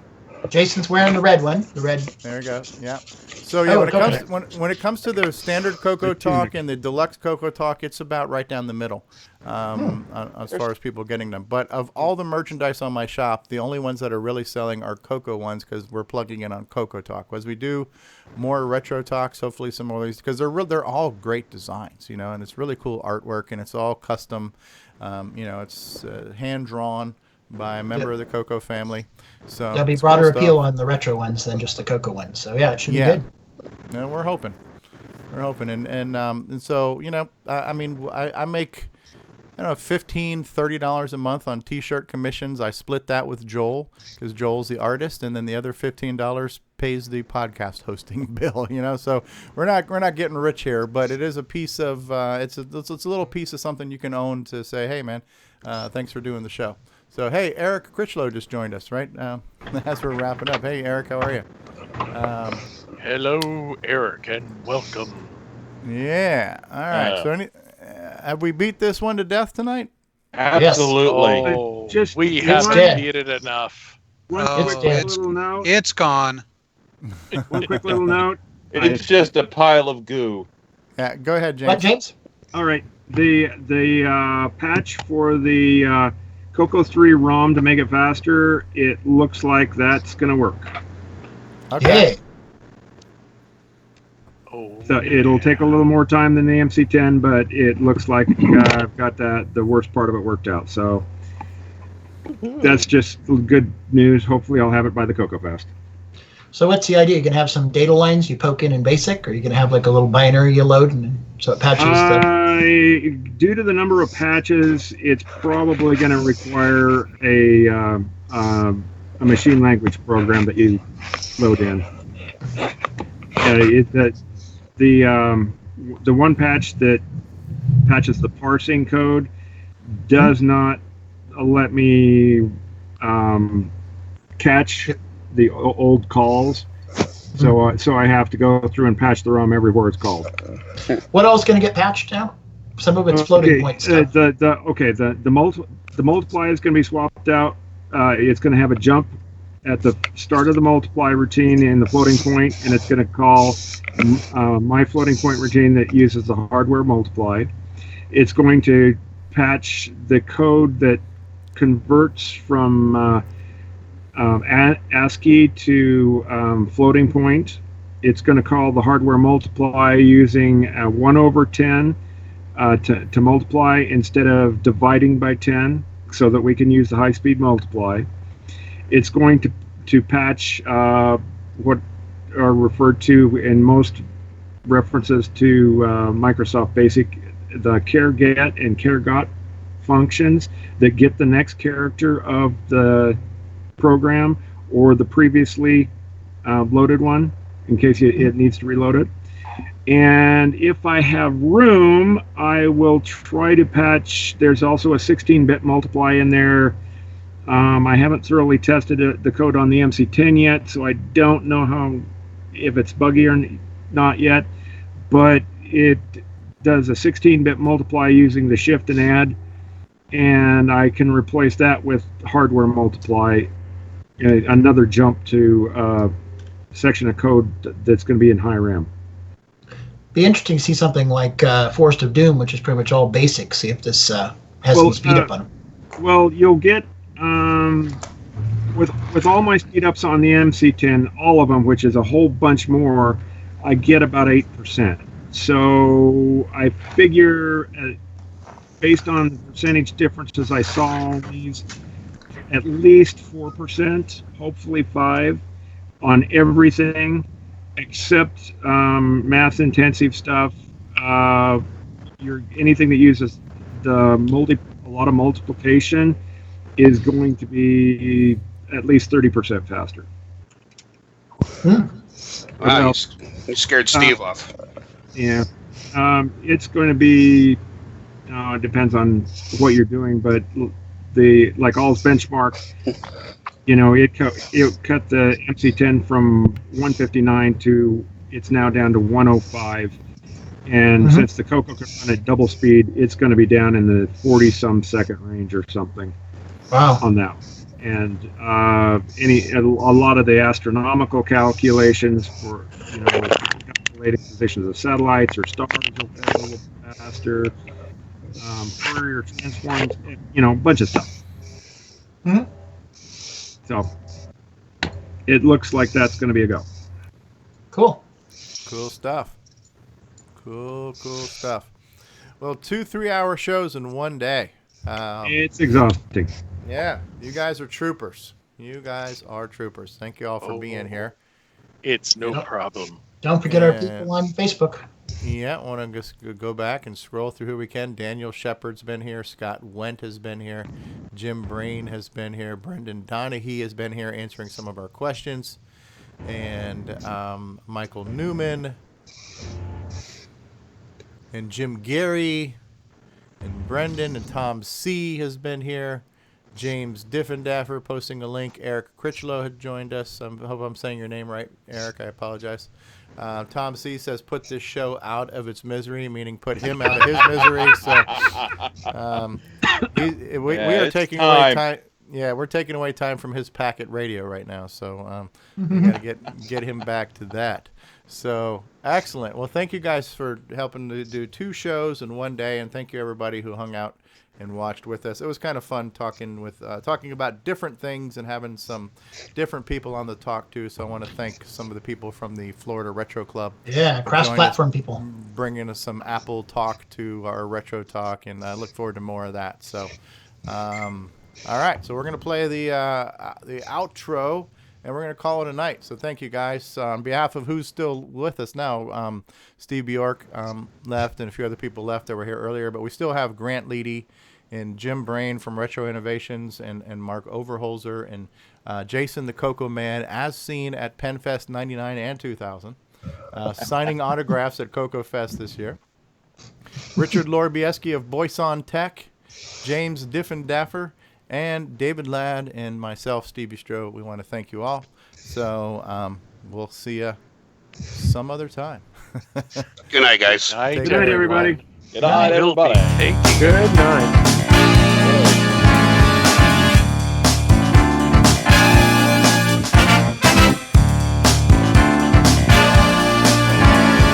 I like that video clip. Yeah, pretty nice.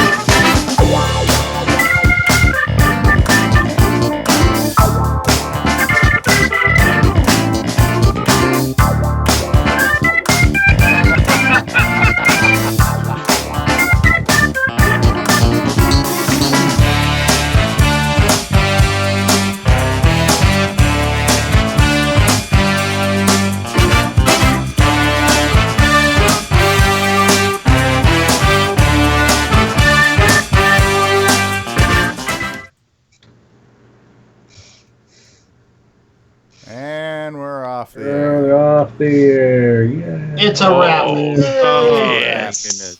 What do you mean, Where are the credits? He doesn't have credits for CoCoTALK After Dark. Oh. Yeah. Yeah, most I only of us did are on the 2 regular shows. show. I only did 2 shows today because Stevie promised me twice my normal rate. And you believed him? He promised me ice cream. I don't know. I got a division by 0 error. And the final emoji count are 9 likes, 1 love, 2 ha-has, 1 sad, 1 angry. So angry. Angry. You made me sit here for 3 hours against my will. Smash! Let the Hulk in here. Yes. How do you get Tomorrow we got to do 3 shows. Smash. So, what luck with that. What are we going to do now? We should start Retro Talk. Retro Talk. After dark. Where did the eye go? I heard it got left in somewhere. Gone. What happened to it? Did Dallin get upset about us kidding him about it and change it for you, or what? No, I have like a bunch of different versions of it. Oh, so. I think you were using like the prototype track, and then you went to the other one. I've got like 5 different strains of that recording that he sent me. So. All right. And you know what? The funny thing is too is that what was I going to say? You know how it took like 24 hours to process the past couple weeks? Yeah, Today last week. It processed pretty quickly. Yeah, processed in just about 4 hours. I noticed that. I'm gonna have to finish it. I kind of caught slow night for videos. Or maybe they improved their processing back end. Or maybe there's no one watching them and they just approved them all. Or maybe everyone's leaving YouTube because of demonetization. Don't get they had that shooting this week too. So. Yeah, well, we got 91 views, so that was the last count I got. Yeah. That's updated. 101 views now. Wow. Damn. It's already broke 100 on its first day. That's good. That's a good good. sign. Last week broke 200, so that was our stride when we were on our original YouTube channel. We were averaging about 200 views by the end of the week, and so we're getting back up there. So, can I ask a question?